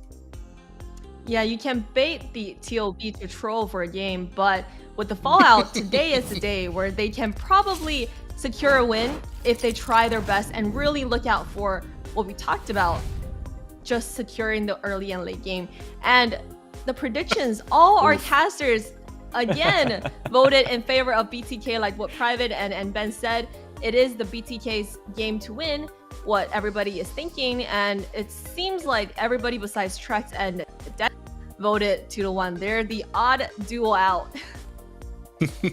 Well, I mean, we talked a lot about Fallout in that last little statement there, but that's not to take anything away. That's just because of how strong BTK is. It's almost really obvious to talk about that and how powerful they are and what their chances are winning of this. Maybe at the beginning, little shaky, a little bit of problems there trying to get that synergy together, but as we have transitioned through these different round robins, BTK have really found a shining point together and just keep getting stronger. Yeah, and I think BTK has had some of that same arc, right? But can somebody holler at T all the way down there in the standings? I thought Mr. M4 Caster was going to be on top, but he's running up the bottom here. And we're talking about power rankings. I mean, BTK, it goes without saying, right? They're one of the star performers, even though they had that rough start. And I think MSC may be the first time we see Zane not go to international competition since he's kind of had his reign in North America thus far. And MSC will be the first time we send someone else besides Zane to international competition. Will that happen again? Looking at like next season, has Zayn gone for this kind of team where he builds up and he builds this really strong international competitor and kind of building season right now, right, for a very good payoff in the future? Or is TOB just that good? And this is a very important tournament for both of these teams, because for BTK, this tournament might not only represent North America and MSC, but also the ISF. So that is a big chance for NA, and let's see if Zayn can make it. So we're gonna begin first draft of the day. Yeah, I'm really excited here. We touched base a bit, and I know me and Ben have been agreeing when we talk about Fallout. It is one of those teams that always have very deliberate drafts, very deliberate game plans, and when it comes to rotations and things like that. However, it's that late game that has been the kryptonite for them. They don't maintain their lanes. They don't maintain when they get these Lord pushes. They start letting things slip through their hands the later and later it gets. Have they been able to clean that up? Because they're going to need to be, this is going to need to be a perfect game, perfect synergy, and perfect compositions from Fallout if you have a hope of taking a game or games off of BTK. Let's make it plural, because let's leave it out there. Fallout, to give them credit, going to kind of a David and Goliath story here, right? To throw a caveat in there though, Fallout is the team that's been the closest to beating TOB straight up, right? And that last game Private was talking about, where they just kind of slipped late game, didn't have that killer instinct to finish out the game. They're the first team we've seen really put TOB in some trouble, where wow, Fallout could actually win this. So we know Fallout has the potential to play at a high caliber. It's just sometimes they have these little mistakes in their game, lack of killer instinct. We sometimes choosing and giving up early game and getting snowballed on. Things like that happen for Fallout, but we know they have it in them. Yeah, not to be saying that BTK doesn't make some mistakes of their own. We've seen a little problems with the tank. We've seen a little problems with the synergy from ISO. One of the newest, I want to say, members, because their original marksman just had a lot of problems with the lag. So they're not the perfect crisp team that you would imagine at the top right now. But they are coming together, and it's been a great Cinderella story with them, especially with Zayn leading the charge there, letting that M series experience kind of bleed off onto the rest of the members here. We're going to see how well it does here. We do see the Fanny and Mincetar getting banned out from BTK. Yeah, so over on the side of BTK, I'm expecting Zayn to pick up like a Hayabusa or a Link. No, I'm just kidding. There ain't no way. Come on, we know that's not going to happen. So maybe something more on that tankier route. I love to see him on the Martis, but he oftentimes elects not to take it. Instead, probably going to see the Fredrin. And what does Fallout do immediately? No Fredrin. I mean, Fallout's doing it for themselves, but I thank you, Fallout, for banning out that Fredrin. Thank you. Well, I mean, and like you said, definitely not really a Zayn ban, more or less a composition ban for the side of Fallout. You know, Zayn does have a plethora of different heroes that he can go to, whether it's the Martis or the Barats, a Kai. He plays a lot of different heroes when it comes in there. Maybe shies away from those marksman heroes, but it doesn't mean what he plays is any less of a threat, especially when it comes to those objectives where he absolutely shines. And to be on the other side, it's actually Ana who we expect to take the Ling or the Hayabusa, right? We saw the Ana in the split push territory for Ling, not really caring as far as KDA goes or scoreline, but that split push on the Ling is devastating. They play so well with that macro pressure that Ling's able, and the speed of rotation he's able to provide. Ana is a carry for the side of Fallout, so I'm looking for Ana to get a good pick early. Hasn't been any bans except for really the Fanny thrown out towards him. The Ling is still available, the high boost is still available. I believe he's played Karina as well. Really prefers those assassin style heroes, so I want to see him get something really strong. They need all cylinders on gas today to take a win off of BTK. Well, and that's interesting that you bring that up, because Ana does really specialize when it comes to those assassin heroes. However, if we're going to kind of break it down to an assassin versus that tanky utility type jungle, especially when it comes to those objectives, the utility usually wins out, because an assassin really can't hang out that long. They have a very select amount of time that they're going to need to get in, try to take that objective and get out without getting killed. We do, oh, speaking of which, already, we're going to pick up the Faramis and the tanks a lot for the side of Fallout, and on the side of BTK we have the Valentina and Wanwan. what power picks just traded back and forth right there. Ana actually sometimes elects not to go the tank slot route, to go for the damage. We saw him do it in a couple of games. I want to see the tank slot come out here. I think it just has so much more power and forgiveness than it's not as punishing to play as the damage version. But we have to talk about ISO getting his hands on the 1-1. I think over in other regions, this has a 100% pick ban rate. In PL, other places, big pick and contention. It slipped through the bans here. ISO picked this up in previous games and looked so good on it. So definitely a terror there for those late game team fights, especially. But 1-1 suffers in the early game. Maybe they can take something into this, as the WAP season loves the Beatrix, but maybe takes the route of like a Leslie or the Brody, something to punish this 1-1 phase. Diggy picked up as an immediate counter for that Lolita.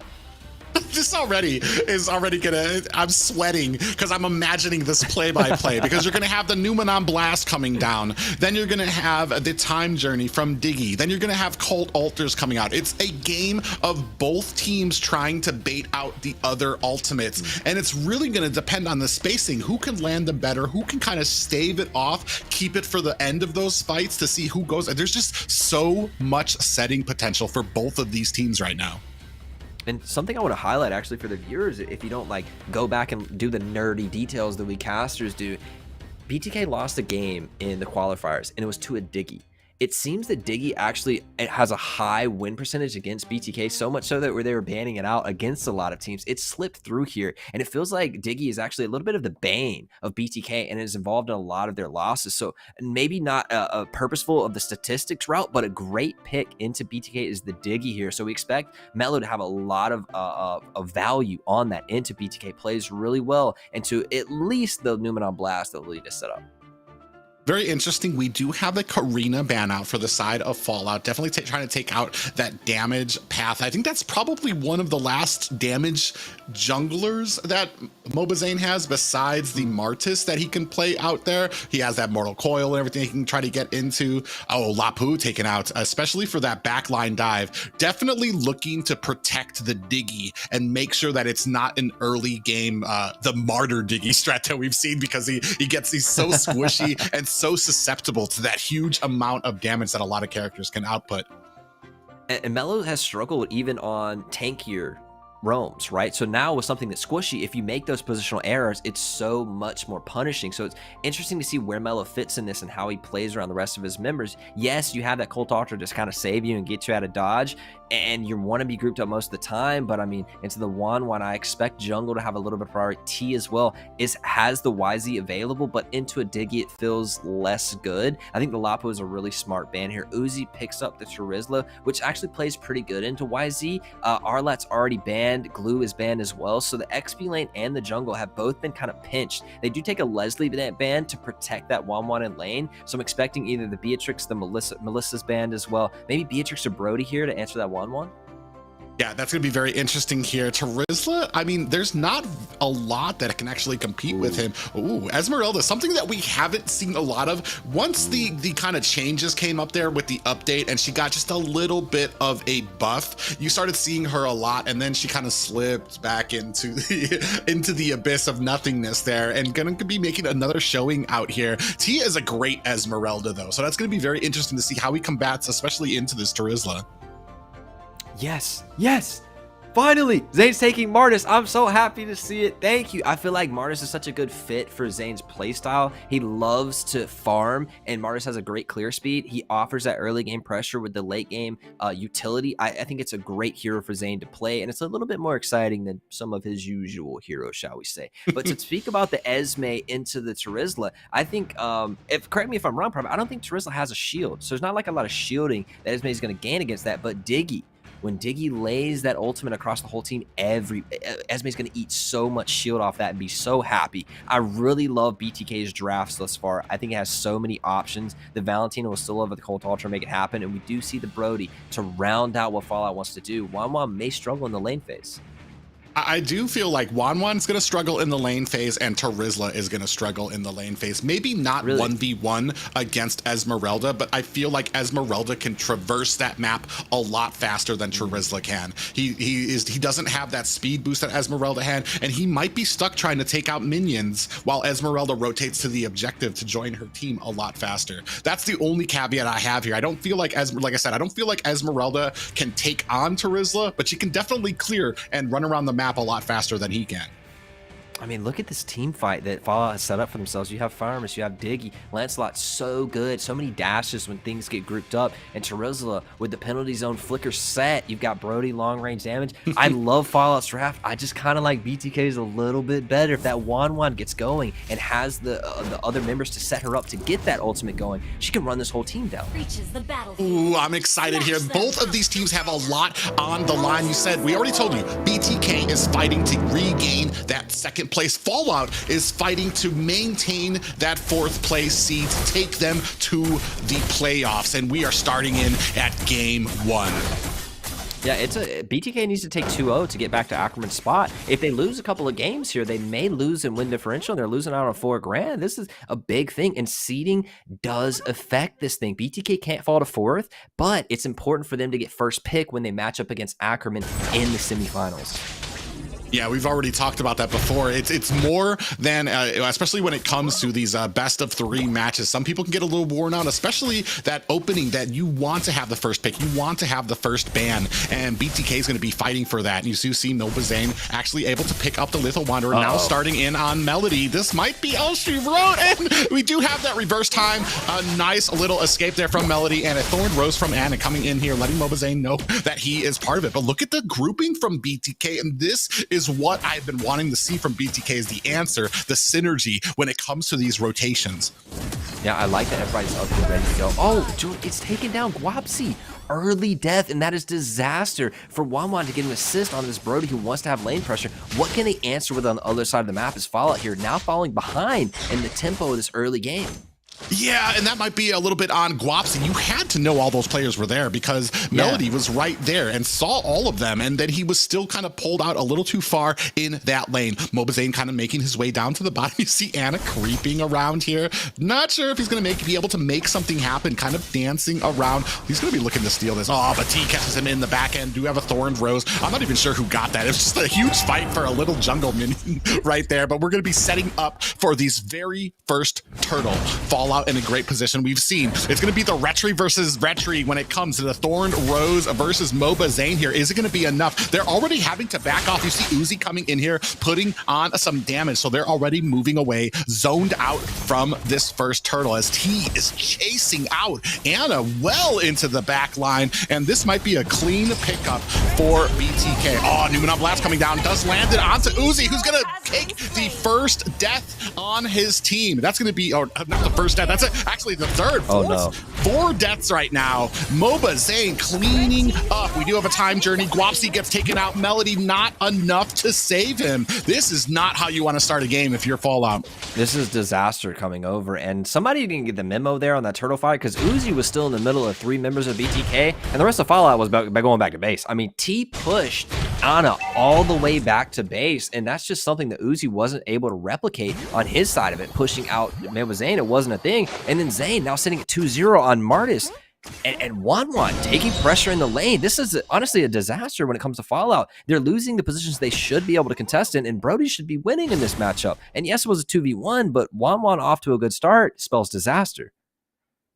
Yeah, I have to agree. If you have your jungler getting pushed out all the way back to the base, I'm wondering what the communication was there for Uzi to come in onto that turtle. There's not really a lot of pressure you can do. You're not going to be able to match Zane without a retribution there at the turtle. So I'm not really sure what the final fight terms were or the win conditions were for that engagement. Yato coming in here for the flank onto Anna, not able to find or secure anything, but we do have a great position for this top tower. They do think twice about it. Midnights and Anna lying in wait, trying to put on some damage. Ooh, Anna, you do see still kind of laying in wait in that bush. What is the plan here? Joybot skips over that bush, so they don't even know that Anna's in here. Might actually be able to go ahead and group onto Yato, not able to find it, and not able to make anything happen from it, even with great positioning. You highlight a great point there. What's the plan there? Oh, we have a little team fight, Private. Yeah, reverse time. That's going to be all she wrote for Melody, no. who gets taken down. It is 6-0. Fallout can feel it slipping behind. We do have a flicker up at the top and does find a kill onto Guapsi with that Numenon blast down at the bottom as well. Uzi gets taken out by Lord T and Moba Zane. They are attacking from all different angles and further. Fallout can feel this victory slipping from their fingers. Now 8-0 in the almost 4:30 minute mark. Somebody needs to call 911. There has been a murder, and its Fallout in this early game has been absolutely slaughtered. And the worst part of this, you expect Marius to be a little ahead. Yeah, T got an advantage you didn't expect. The worst part of all, though, is ISO 2-0, Guapsi 0-3. In that gold department, it has shifted terribly so. And this is early game. This is when Fallout should be able to find opportunities. In this late game setup, when that Numenon blast comes down and ISO finds the marks to land the ultimate, he's going to run through the whole team. Ooh, Thorned Rose Anna does pick up that Retribution and that that next turtle. We do have a Cold Altar coming out. Cold Altar coming out from BTK. They are still in chase. Midnight's getting slowed down. Not sure. Yeah, he's going to have to expend that. Flicker still gets stunned. Numenon Blast coming down. Is going to land down. That is it for Midnight's Nighty Night as Uzi gets taken down again by Mobaze. They're just having a rough go of it right now, but this is the synergy people have been waiting to see from BTK, and this is why they are at the top of the hill in North America.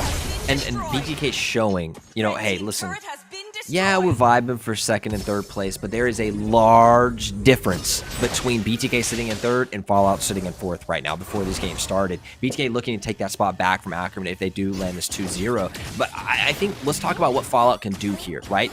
11-0. 6K gold down at the 6-minute mark, 1,000 gold a minute. They have to find a way to slow this game down. Playing defensively, soaking pressure, giving up objectives, getting vision so you can avoid people on the map. But Zane's in on Guapsi again. Yeah, we were just talking about things that they can do. What they can do is pray. Pray that they can kind of keep it together, because right now BTK is this synergized, cohesive unit. Look at how many they have over here. 4 members trying to come in, trying to battle out T. Cold Altar comes out. Joybaj coming here at the end too, still kind of alleviating a lot of that positioning, and is going to make sure that his team has a great escape. Right now, no towers for the side of Fallout. BTK working on their 5th tower, and that's going to go down smooth as butter. BTK is working on a perfect game right here. No kill, no deaths, all the towers, hasn't missed an objective thus far, and now is choking out the jungle. BTK looking to close and contest on maybe the quickest game of the whole season. Yeah, right now we're at the 7-minute mark. We are down to the high towers right now. I'm gonna have to say, like, Fallout, this is not a game that we are used to seeing from them. There's usually a lot more cohesiveness from them. We do see them kind of planned out, a little bit spread out, and not really having the engagement or the winning conditions that we're used to seeing from them. Uzi comes in, penalty zone comes out, but he's getting torn apart by the mortal coil from Zane here, taken down very low. He is trying to get out. We do see that falling star moon coming down, and a crossbow attack comes out, but a Cold Altar goes ahead and counters that. Numenon Blast cows 3 people of Fallout. Down goes Midnight. Gets taken out there, as well as Guapsi. Anna, I mean, the tankiness of Anna, still going to be able to find out, but this is 3 members versus 4 of BTK. They're still trying to come in here. Lord T putting on a lot of damage here, and here comes the rest of BTK. Still continuing on this pressure. Baiting Fallout to come out. If one or 2 member falls here, they can take the game. And I think we need to get a little report on Zane feeding the team of Fallout here. The man with the only death gets a little bit far, and I think it was so funny that actually Midnight was the one who flickered out just to kill Zane. Like, no, you're not going to get a perfect game on us. Not going to happen. And that's how he rests. He's like, all right, my job is done. I got to kill on Zane. But man, that just speaks toward the immense power that BTK is kind of exerting here. 8.5 minutes in, they are 14-1, and about a 7K gold lead for them as they're going to go ahead and start on this first Lord. It's going to take a call of gods here to stop this push coming into Fallout space. You see, Mobazane is going to be able to secure that. Anna comes in there, gets terrified, and is going to have to use that Phantom Execution. ISO still on the chase there. Does have the ultimate. That's going to be it with that Thorned Rose. Not going to be able to cover up the damage, and ISO finds a clean kill onto Anna. Yeah, ISO is just such a problem right now. Yes, the rest of the members have, but now Wanwan's here. Now Wanwan's 5-0 at 9 minutes. What a nightmare situation for Fallout. Because if they group like they need to do for their team fight competition, Wan can just roll over everyone with that Inspire. Didn't use in that last kill. It will be up for this fight. Yeah, I mean, you had Zane up in the early game on that Martis, and now he's basically tossed that baton to ISO right now. ISO's going to be carrying it for the rest of the game. The amount of damage you can see down at the bottom. ISO trying to take down this tower, while Anna still doesn't have the damage to actually do anything about it. Lord is going to be taken down. We see the Cult Altar comes out. Numenop Blast comes in, does not have the flicker. Cult Altar from BTK coming as well. Fallout trying to continue with the defense here, but defense is all they can do. They're stuck trying to react, and you can see BTK pushing into this base right now. Is going to be able to find a kill onto Midnights. The crossbow attack has been activated. Anna narrowly makes it by within an inch of her life going down, and that's, I mean, right now we're still kind of continuing it on. You see T frontlining. Yato's trying to create that distance in the back to try to continue and put on this damage. Penalty zone comes in, pops up Zane. They actually do find a kill onto Uzi right now, and getting pulled back is T. They are, I mean, this is what you don't want when you're a team kind of pushing in, but BTK doesn't care. They have such an advantage right now, 17-1. They are not looking to get this game to continue on for a few more minutes. They want to close this up now. That's another high ground tower taken down from Fallout. They only have one more left. You see T doing a great job of trying to zone out the rest of Fallout. Mobazane here on the side as well. ISO finishing touches on that last high ground tower. This is going to be it. Can Fallout withstand this push? Cult Altar comes out, still continuing on a damage. Reverse time locks onto Joybaj. We're still looking for another Numenon Blast to kind of set it up. They're cutting in. Midnight's going to have to back off. In comes a falling Star Moon from T. Numenon Blast does get interrupted, so here comes a Cult Altar. Time Journey coming from Melody. They're trying to push off and withstand this push. A Bunny comes out there, is racing out. Here come the hellos in those BMs from both teams. But I mean, there's pretty much locked in for what you can do here. Midnight's coming in with that Shadow Stampede. There's not enough. Down goes ISO. So they're actually pushing back a little bit. Mobazane and the rest of BTK may have overstayed their welcome. Yato comes in, puts some damage. Reverse time onto T, who is still maintaining the health on that Esmeralda.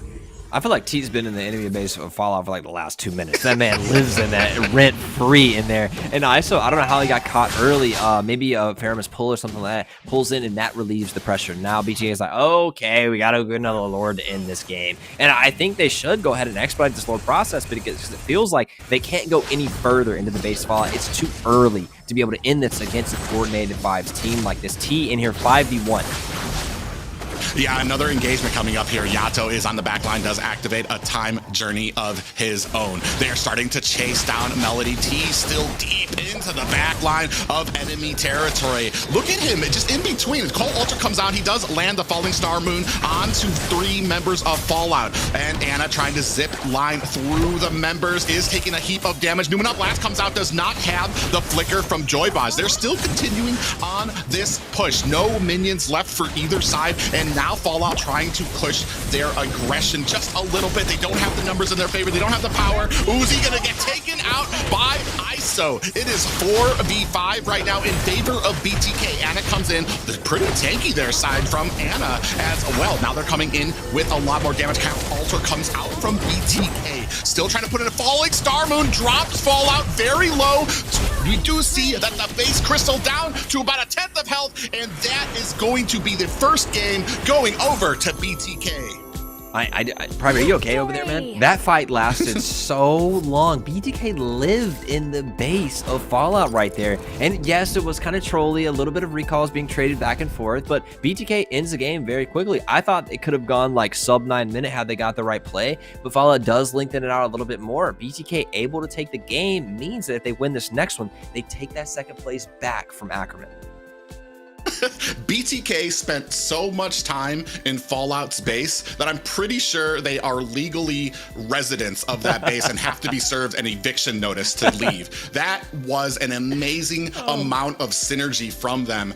And this has just been what people have been wanting to see from BTK, and a prime example of what you get in that synergy, followed by the awesome onslaught of damage in the early game from Mobazane, and then coming into the late game from ISO. Yeah, looking at the stats across the board, there's not much to look at from the side of Fallout here. it feels like a little bit too little too late kind of deal. BTK got rolling and never stopped. You saw T 5v1ing at multiple points in the game, just didn't care. I think Mobazane kind of started it off and got the team rolling with that early game aggression on Martis, and then trended toward the tankiness and allowed his team to carry the rest of the game, which they did. And I feel like, yes, there's a goal difference in here, but it felt like a team difference in that base where BTK, like, they're just disrespectful in the base of Fallout, and there's nothing they can do about it. And we take this to draft. What were the tools that they took? It was to play the early game advantages in a couple places, and BTK just won in those spots. So what do you do going into this game too? Do you draft the same way and draft an early game advantage again, or do you go for that later game comp, which feels like Fallout trends towards naturally?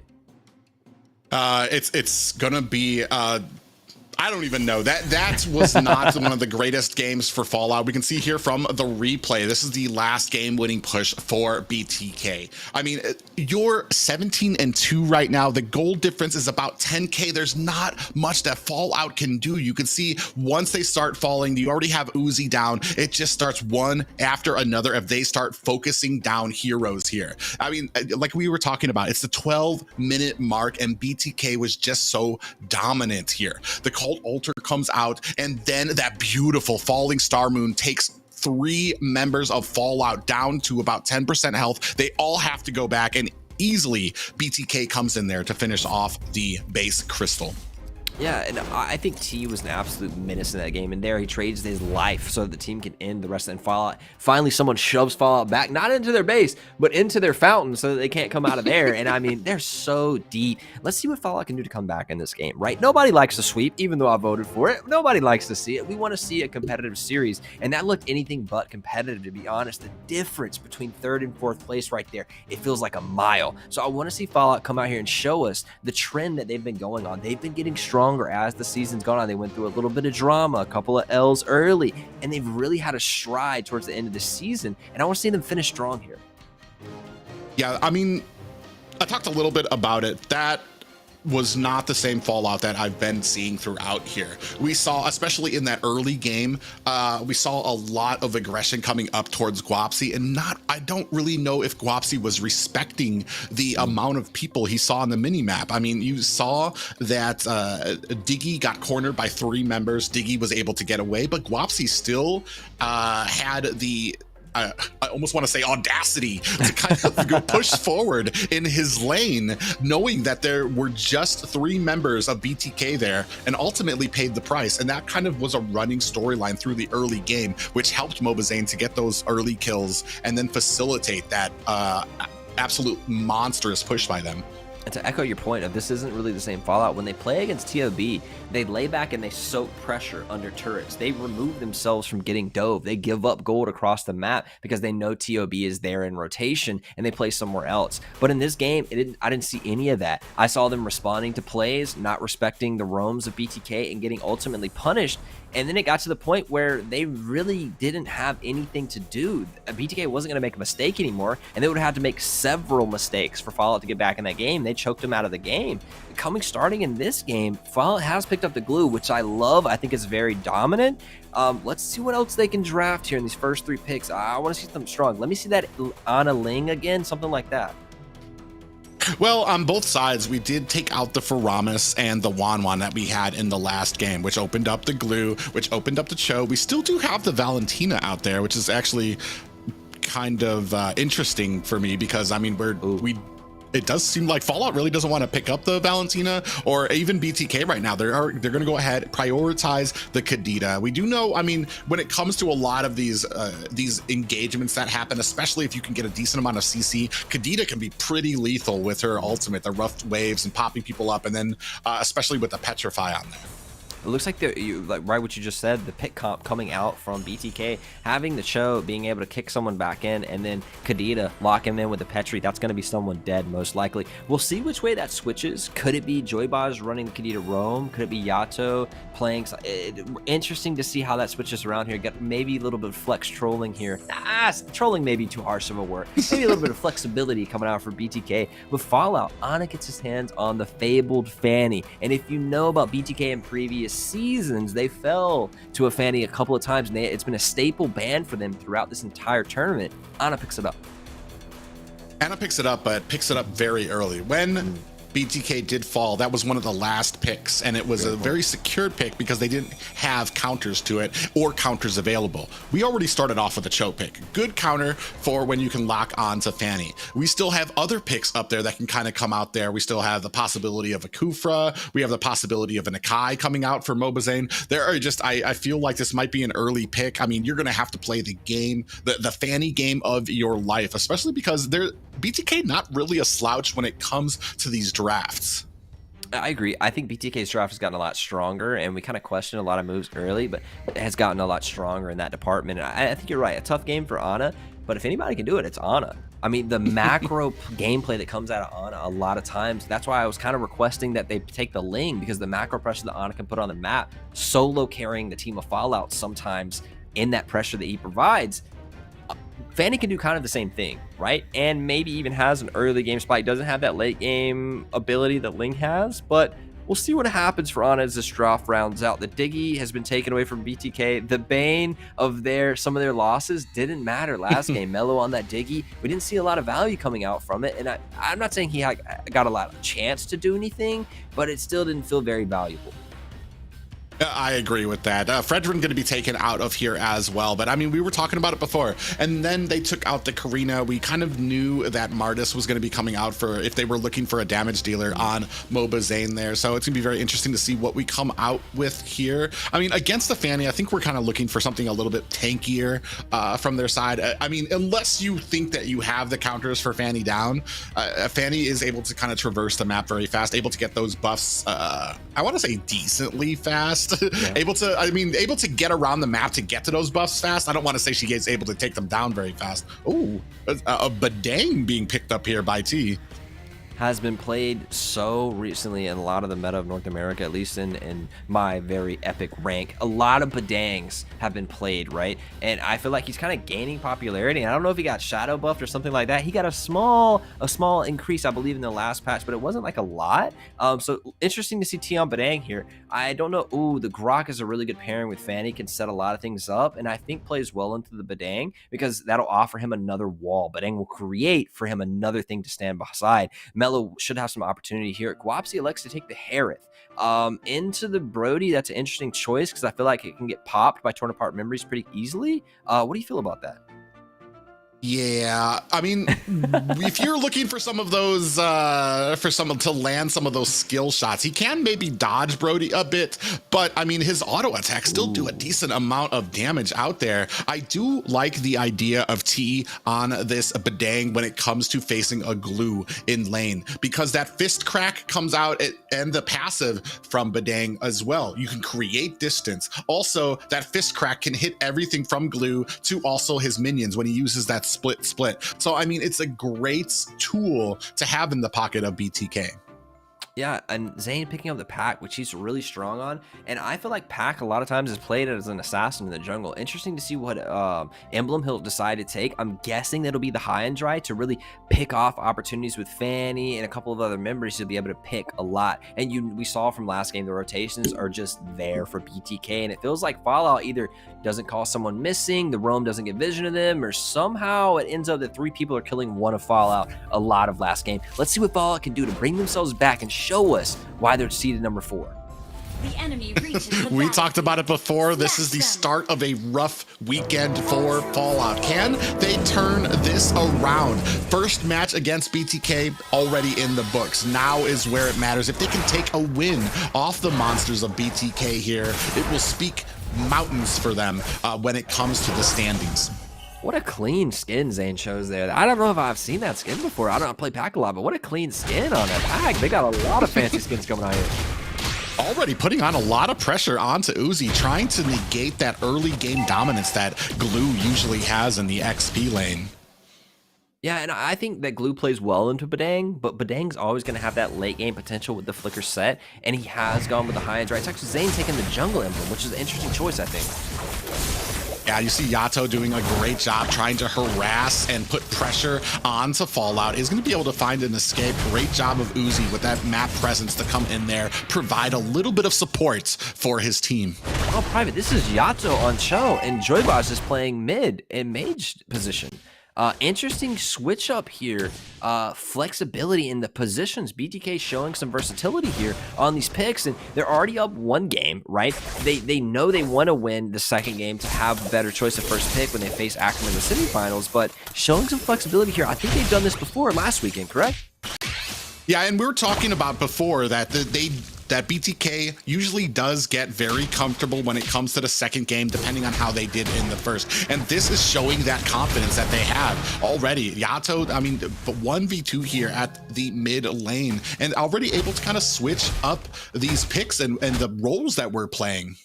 I'm so confused right now. It's Cho clearing out mid. He surely is Rome, right? He's not playing Cho mid, right? I'm a little bit confused as Ana finds his first fight here. Does lock in. Yeah, Joybaz is going to have to expend that ultimate. Nice wall there from Melody, but not able to do much with it. And that's what we were talking about earlier. If you're able to land these abilities, do we have a plan to be able to actually take down a member of BTK and with that force some type of objective? I can't wait to see this late game team fight pick comp coming out from BTK land together, because you have the Badang who can flicker in with the set, right? You have Zane who can provide a lot of knockup as well. And then you have Joybaz and Yato to just add more insult to injury with the Brody torn apart memories over the top. What a pick comp coming around from BTK. It's still 0-0, 2.5 minutes in. Oh, a nice flicker from T is going to go ahead, force out. I mean, we had the split already from Uzi. It's not going to be enough to take down T. And you talk about it a lot, I think, Private, is that Fanny needs a little bit to go early, right? You need a little bit of wins early so you can have that early and mid game and even the late game split push potential, and then you could lock down, like, you know, a Brody solo in the lane, Fanny can just go kill him, right? But if Fanny doesn't get gold and soon, it feels like Pac has just a lot of easy farming and a lot of ease of execution over the Fanny. I want to say BTK doing a great job of kind of resisting this early game from the Fanny right now. They're not able. Oh, the fist crack comes out. Uzi narrowly able to get out of harm's way there. And the rest of them are now starting to go ahead and engage. Midnight actually picking up a decent amount of damage from Mobazane here, but not enough to get a first kill. Both teams doing a great job and respecting each other's damage and respecting the map pressure. Speaking of respect, look at the spells, the battle spells that Fala has elected to take. 3 purifies, right? And you might see that on Guapsi, sure. You may see it on Midnight's on the Valentina. But do you ever see a glue with purify? What respect shown from all the CC that BTK has chosen to take? And they've elected to take battle spells. Yeah, ISO is going to go ahead and use that torn apart memories. Melody gets cleaned up, and we have an ultimate from Midnight. Mobazane a little bit of trouble. Guapsi trying to come in with the damage. Yato going to help reassure that escape from Mobazane. Yeah, Zane gets off to a start, again, kind of echo of last game, but a lot slower pace. Zane starting off. Joybosh in the bush here. Yeah, nice little pop up there. Takes out Ana, and this is the map pressure we were talking about. I mean, you need to be able to clear out these bushes if you have hope, especially having BTK in your jungle already. Oh no, what a tragic start for Ana, who needs to get going a little bit, and then is so predictable though, with the pathing of Fanny prioritizing the blue over everything. Kadena slips into the bushes. Joybosh very patiently waits for a full 100-0 combo out on him. This will give a lot of neutral objective priority and lane pressure gone over to the side because Fanny doesn't have blue, no energy. Oh, they just skipped over Joybaz trying to come in there. I wondered, was Mobazane able to secure that from? He got it. Yeah, so I mean, already refusing these buffs from Ana. We already know the biggest game plan to go against a Fanny is to refuse the Fanny from getting that purple buff, and we're seeing that done already by BTK. Fallout in a bad way here if they're not going to be able to secure this. On the back line, you see Joyboss coming in there, is able to help secure a kill onto Guapsi. Joyboss in a little bit of trouble here, is going to use that rough wave, still trying to put the damage onto Midnight. They still find a kill. A wall is blocking Joyboss from being able to get away. He is going to get taken down, but Melody pays for that with his life. Ana comes in here, is not able, only 3 cables able to get out there before he's gonna have to get out of dodge. You see Yato working on the mid, and down at the bottom, T doing a great job of pushing in this lane from Uzi, who is powerless to do anything until these minions crash down at his tower. Still an engagement here. You see Uzi kind of coming down at here, trying to put the damage on it. That's gonna be all of it. We're gonna look for a fist crack that does land onto Uzi, followed by a way of the dragon, and that is down and under is Uzi, taking a dirt nap for this remainder of this game. Going in further here, Private, the fight continues. Yeah, I mean, the turtle just gets taken out by BTK. They are still kind of enforcing their will. You do see a 5K gold lead at the 6-minute mark. A little bit of a slow start, but as soon as BTK kind of picked up that first kill, they kind of snowballed it in, and this snowball is continuing to run. Anna comes in, tries to clean it up, and is going to have to get out, and already you see, we were talking about it earlier, taking away this purple buff from a Fanny, and they're not able to do much to kind of withstand it. Joybosh doing a great job. Look at the positioning of him. They don't even know that he's in there. Uzi gonna get taken down again, forced into a corner, gets stunned. Yato's gonna find himself an escape. Anna tries to come in here. Midnight's gets taken out by Mobazane, and a flicker comes in. ISO lands the stun. Is he gonna be able to get that torn apart memories? Melody cleans him up before he can, but on the bottom, Guapsi gets taken out by Lord T with the great positioning.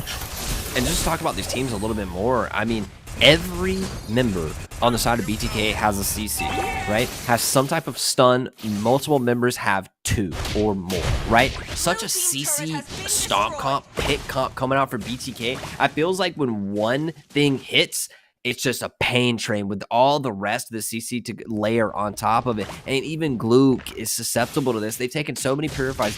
To their credit, it feels like they've soaked a little bit of pressure where they're paying, but it's starting to fall apart in these last 2 minutes. BTK has blown the game open. Now 2 turtles, all turrets on the outer. They've got 2 left on the side of Fallout, right? But it's the mid lane that's been cracked, and that allows Zane and Yato to be into this jungle.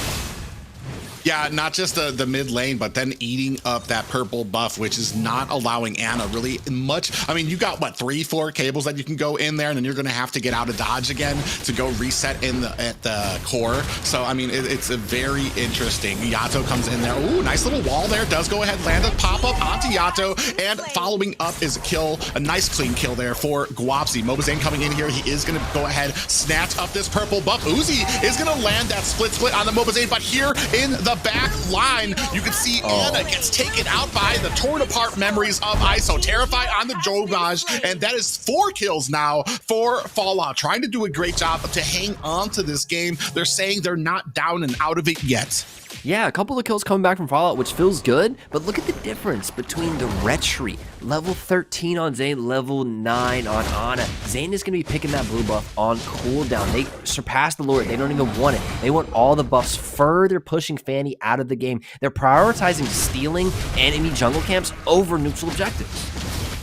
Yeah, and doing a great job of it. Look at how they keep on harassing Melody here. Anna does get taken down as well, and Joybot, Midnights is able to land the kill onto ISO. Uzi doing a great job with that split, but now is cornered, does land. Fist crack is onto him, and he gets taken back in with that way of the dragon from Yato, doing a great job keeping Glue in the matchup and putting him down with a heap of damage. Mello looks really good with his wall. The wall placements here, locking BTK in when they get a little bit too aggressive. Midnight may pay the price here, though, as they chase in. Still Mello standing strong. I have to say, Mello's been criticized a lot by the community, but these walls look really good. He's providing a lot of picks onto the side of BTK who keep going too aggressive, paying too far forward, and Mello is there to trap them in, pick them off with wild charge. He's having a great game thus far.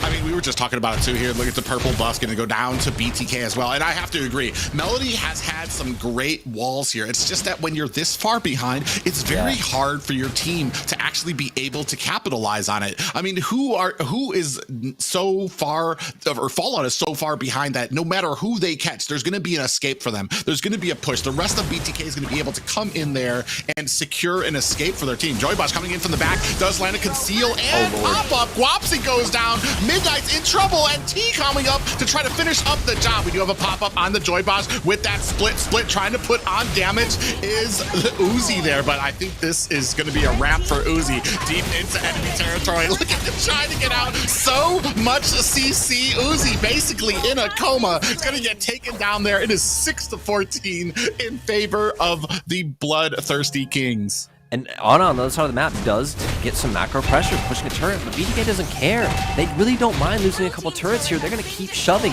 keep trying to play this pick comp for what it is, CC layered on top of CC. Yeah, BTK right now, they have a plan in mind. They've continued to execute it to perfection. I mean, we had hopes of Fallout being able to, I mean, we've seen them when they have pressure, when they have a great composition, but right now it is just dwarfed by what we see from BTK, who has been making bounds and leaps when it comes to their synergy, when it comes to their rotations and their compositions. BTK is trying to make it a dinner by 8. They have dinner plans and they need to get out of this game quick. And I feel like actually, you said it was a perfect game for them, but I feel like it's actually been a little bit of a sloppy execution from BTK in this game. A little bit more sloppy than it was last game, as they keep going a little bit too far. They feel like the game is finished, but Fallout has more in the tank. They want to keep fighting. And I have to say, from Fallout, they've done a much better job of this game of defending themselves. And I think that's Ana with the split push providing macro pressure. Ooh, in comes Mobazane with a champ stamp there. He's not going to be able to find the kill onto Ana, who zooms away with those cables. In comes Uzi, looking for the split now. Lord, not about a 10th of health, is going to get taken down. The rest of BTK backing out a little, going to go ahead and reset on the map. Uzi still caught in the back line, taking a heap of damage. Torn apart memories comes out. Uzi gets away. A big pop-up onto BTK. Down goes Lord T. Mobazane going to try to get himself out of dodge. Is going to be able to find an escape, but I mean, even with a perfect knock-up on 3 members of BTK, only able to find the kill onto 1 and still in great position. Joybaj, whoa, we're looking for that wall. Joybaj is actually gonna be able to get away. Mobazane going deep in onto Fallout. You can see Melody down here at the bottom looking for some type of aggression to kind of come in there and put his best foot forward with the wall. It's gonna separate the rest of BTK. Mobazane very wisely tripping over that wall to get himself clear of the damage, and he's gonna try to find an escape. Look at him out here versus 5 members right now. Is gonna still try to get away. Split is out there. Are we gonna be able to find it onto Mobazane? Uzi thinking twice about actually executing that onto Mobazane. ISO with the flicker, and Wapsi finds the kill. I feel like a couple of times now, ISO's been caught out of position where he really shouldn't have been, but they come back on the red buff. Oh yeah, we do see Ana gonna get taken out there. Melody, last one here, all alone with the help of Uzi. Guapsi gets taken out by T. Uzi still trying to look for some type of aggression here. Isn't able to find it. Yato, I want to say greedily trying to go back to base there right now. You were talking about being sloppy. I just think that they're a little bit more confident in this game than they were during the first. Yeah, I agree. And we talked about that comfortability moving in the game too. You got to build a little bit of confidence, maybe a little bit of overconfidence in some of these plays. As Fallout somehow finding 8 kills, they rush into Lord with Conceal. Yeah, Conceal play coming out, but they don't actually go onto Mobazane. We don't have that wild charge coming out just yet. We do have the Way of the Dragon coming down onto Uzi. Still very tanky for himself. Ana in a great position to try and steal. Torn apart memories comes out. Is going to be able to find the kill onto Uzi. Big pop-up onto Ana. And that is not going to be the retribution. It's going to be for Mobazane who finds that. A great pickup for the side of BTK to withstand that possible steal from Ana. Big pop-up. Yato goes down. Midnight's gonna find the kill for that. We do have that sentry, the magic sentry, going out to give the rest of Fallout a little bit of vision out there. Right now, 3 down for Fallout, 1 down for BTK. And it feels like that was the attempt for Fallout to not lose the game, to get back in it. Midnight, though, keeps finding kills and picks over the extensions of BTK. This greediness is being soaked up by Midnights. And I was going to say, it feels like Fallout is taking like a little bit better in this game. And they threw it all at that Lord pit, but Joybaj finds Fanny. I mean, we're talking about too little, too late right now. We're at the 14-minute mark. It's 10-19. They're able to find a few kills, but at the overarching description for this match is they're still able to enforce their will. Still one more high ground tower. You see Melody doing a great job here on the back line. In comes Uzi. Torn apart memories does a heap of damage onto Melody, who's going to have to use that wild charge to get himself away. We do have, they killed it before that Luminous Lord could charge at this, and you see the high ground tower lives to fight another day. Yato going to probably get that split from Uzi. Uzi decides against landing on top there. Oh, no, he doesn't. He's actually over there, but in the bad way from Mobazane, and he's still kind of continuing the damage on there right now. Mobazane does get a little bit of a stun, down to about half health. They're still continuing on this push. You can see Uzi taking a heap of brunt of that assault from BTK. Meanwhile, on the side, conceal play, Joybosh comes in, does land the Petrify and the pop-up, and now we have the Fistcraft that takes down Uzi and Midnights. This might be all she wrote for Fallout, as BTK is knocking on the door, but there is nobody home. That is going to be the second game, a sweep for BTK. And we both predicted this, right? We predicted the 2-0, but it was really important for Fallout to take a game off of them because tomorrow they play TOB. TOB is no slouch. They're just as good as BTK, better even, right? In these standings. So where's Fallout going to find a game? And on the opposite side of the spectrum, Empire gets to play LaimiTop tomorrow, right? Where they're expecting to pick up at least a game. And they're so close to taking fourth away from Fallout. It feels like Empire may be able to take fourth place position here as Fallout falls short to BTK.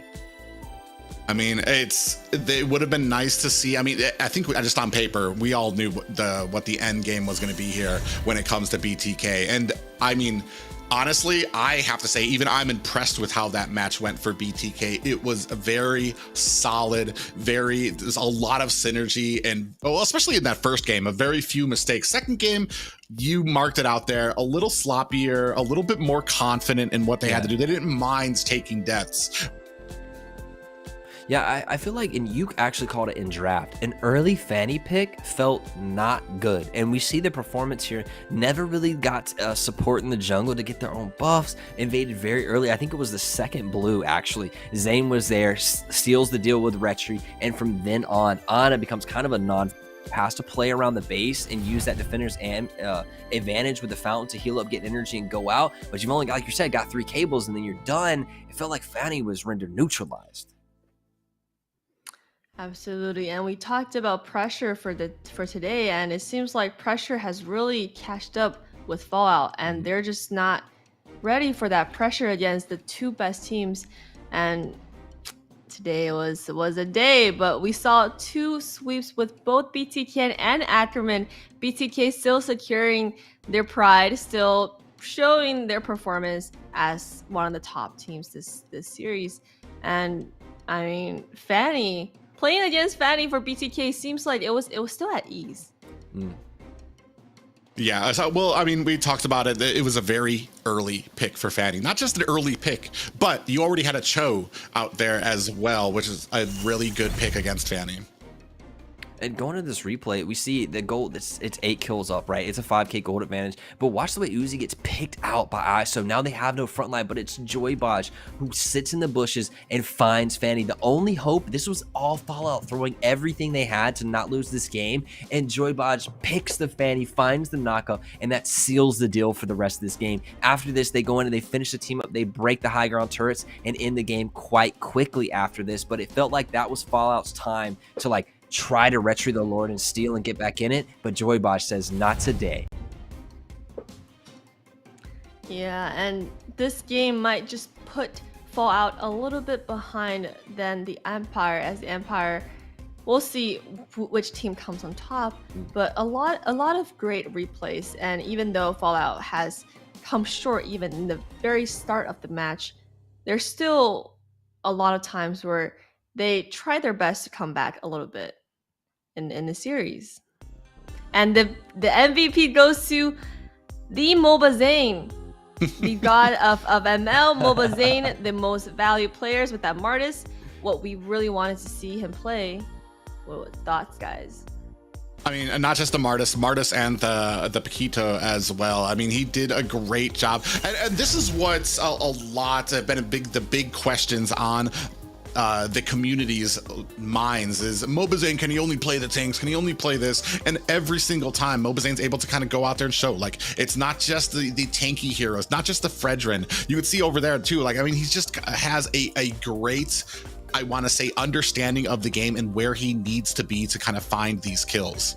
Yeah, and you're talking about best play in the game. Here we have him highlighted, making some of those positional and showing the expertise on not just the tanky heroes. I, as a fan, love to see him on these fighter types, farm fast, gank assist heroes. And here he is standing tall this last moment to where this is the last chance Fallout House to win. Joybotch picks him, and Zane just follows up. Oh, he's dead. I can go ahead and get Lord, no problem. Using and communicating the cohesion between this team to cleanly take that Lord when they were kind of surprised that Fallout concealed out to that. And just the coolness under pressure right there for Zane to hop out of the Lord pit, wait for his team, they stop DPS onto the Lord, and they allow the rest of the team to kill the members of Fallout, so there is no contest. On that recall, I saw that recall spamming it with no fear.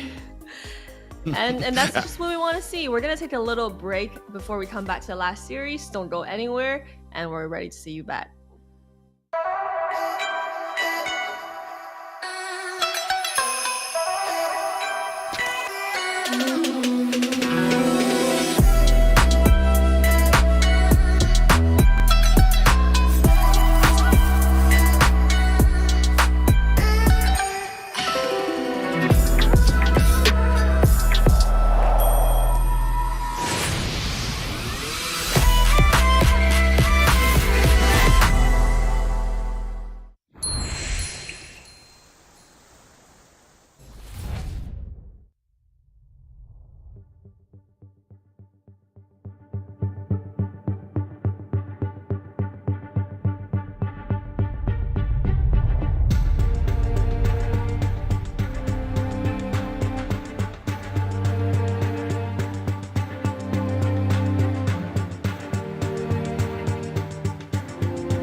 Welcome back, everyone, to the halftime show. We're down to the last week of the regular season, and the excitement is only building up.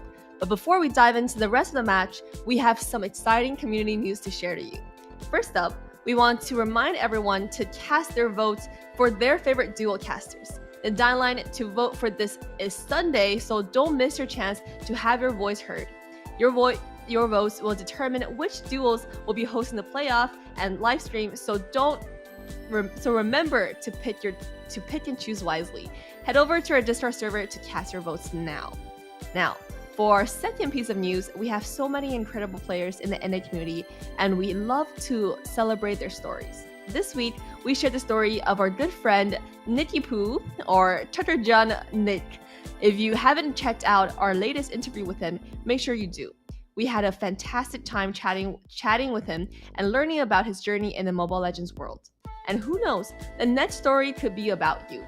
We are always looking for inspiring and passionate players in our community to feature, so don't hesitate to reach out to any of us if you think you have an interesting story to share. And speaking of our wonderful community and the players in it, we have two incredible guests today. AV Gaming and Ariel. They're not only streamers, but also fans of the community. Hi Liz, how are you today? I'm good. I was waiting for you guys to just jump in with your introductions. How are you guys doing today? We're doing great. Great, thank you. So I am AV. I'm Ariel, and we stream together, and I carry him in the game. And if we lose, he blames me, but if we win, he takes the credit. So that's how it works. That's how it works in every single game. And we also have a Twitch. We also have a gaming YouTube vlogging channel. So we do have a vlogging channel where we actually did a whole vlogging day for the last NACT. So I'm actually looking forward for this upcoming NACT for another second part, basically, of all NA community, because it's not only with us. It's like we talked with, I don't remember, we talked with Cena, we talked with Private a little bit, we talked with obviously Dave, we talked with Steph Wizzy. I don't know, it was an amazing day. So I'm looking forward for another one. Yeah, and we're excited to have you guys come back this year. But for the regular season, you guys have been watching the games, right? What are your thoughts? What are your favorite teams? How are you looking at the current standings? Hey. My favorite team? Yes. Okay, my favorite team is no longer in the tournament. My favorite is Weixin. They still have a position in my heart because I enjoy those Hanabi games. Because, because we have this arguments a lot, because I know it's a win or lose thing, but it's still gaming, right? It's supposed to be fun and entertaining. And I think Weixin showed us that part of the game, and also I think it opened my eye to like how to see the game. There are so many possibilities and so many ways to play the game. It's not just meta heroes, or it's not just the perfect lineup. You can do so many choices with the game. I like that part. About you? For sure. Well, and, yeah, and obviously. Like, yes. Continue, AV. Do you agree? Do you agree with the Weisians? So yeah, actually, yeah. Like, I mean, there was a post I made when the announcement of Weishan's being taken out of the tournament. I actually posted on live stream. I was on live stream when someone in my stream came and told me, like, dude, did you see that the Weishans are out? Because I've been talking about the Weishans for like the past 2 months too. So that's why. And then I posted on live stream on the official post on Mobile Legends channel. I was like, justice for the Weishans can be the real meta. And then some people actually took it like not as a troll comment that I kind of did, because it was actually a little bit of a troll comment. And some people took it really seriously. Actually, Trex talked about it on his stream. He got clipped. They sent it to me. It was a funny thing. But honestly, like, yeah, I enjoyed a lot watching the Weishans, because even with their so-called troll picks, that's just their comfort picks. So it's not really about your hero in this case. It's more about like how you play it. They actually beat DK at some point with the Hanabi pick, the alpha jungler. it was actually a good moment and really time to enjoy the game, basically. And these are the heroes some of us enjoy to play. And for the playoffs and for our current top 4 competition, what are your thoughts? Are you Empire, A77, Fallout? Honestly, like I was looking at it, I was like, numbers don't lie. I know you were gonna say that, numbers. I'm all about numbers. I'm really all about numbers, and the score the score on the LaimiTop is definitely really bad. So it's unfortunate to see them, being so all the way to the bottom when they could like maybe, improve over time. Like BTK has been improving over time, which actually makes us excited about a matchup and the finals between BTK and the Ohio brothers. But I don't know, in this upcoming game, it's already determined. He thinks BTK and Ohio brothers.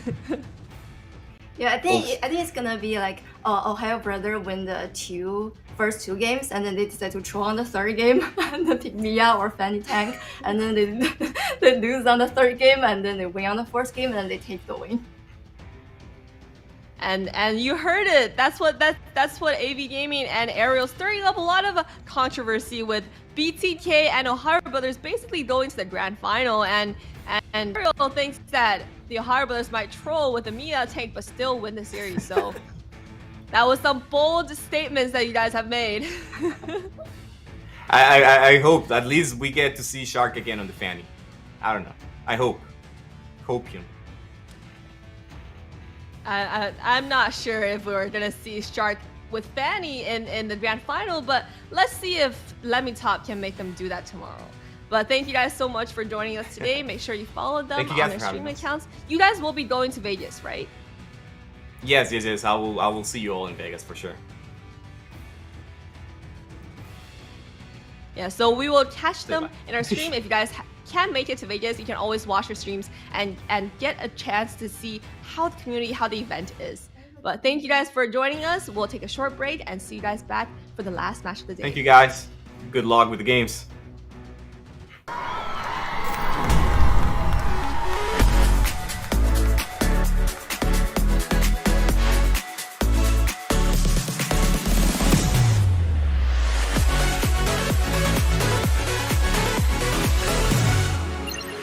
We've got each other's back.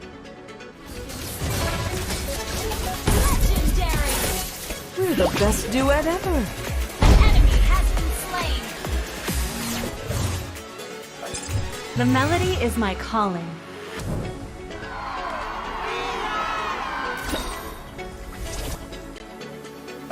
The music of my bow will cleanse their hearts.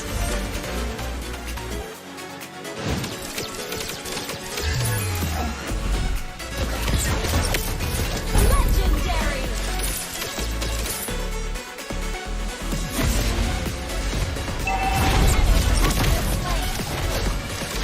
Monster kill! Supernova to the rescue.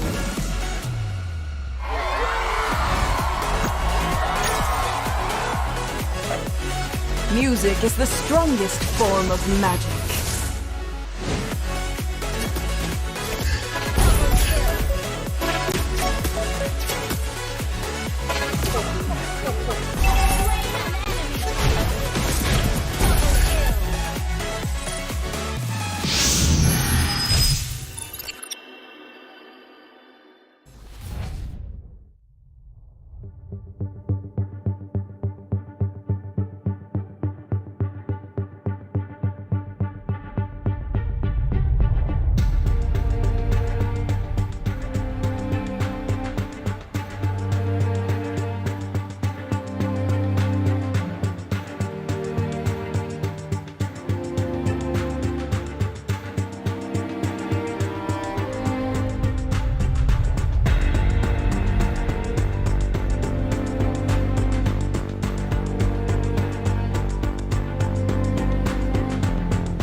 Welcome back, everyone. Let's take a look at the updated standings right after the match between BTK and the Fallout. The Fallout is falling out of the 4th place if they don't secure another win tomorrow, but currently the Ohio brothers still standing in 1st, BTK in 2nd, Ackerman in 3rd. First 3 things have not changed, and the 4th, Fallout, hasn't win the game against BTK, but they're still in 4th.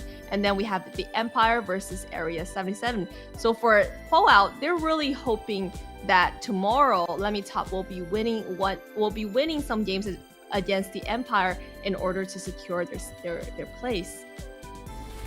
Guys, give us some deeper analysis on how the situations can go in. I'm not a math person either, but I'm not a math person either. Numbers sometimes confuse me, but from what I'm seeing there, especially when it comes to tonight, it does look like Area 77 is in the hot seat right now against LaimiTop. A lot of pressure on them because if they sweep LaimiTop, it will fit them just above Fallout.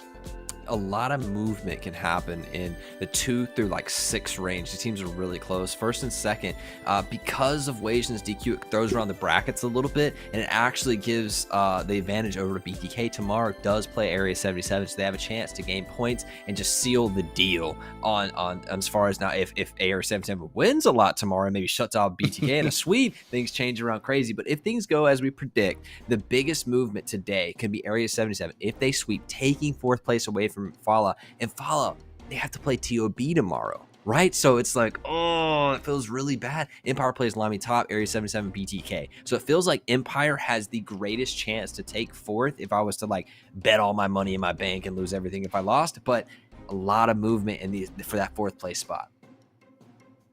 For sure. And to give you guys an idea of how the playoffs would have gone if they were to start today, which they don't, but based on today's standings, it would be the first matches will be between the Ohio brothers versus Fallout and BTK versus Ackerman. I believe it will be between the top team and the 4th team versus the 2nd and the 3rd team.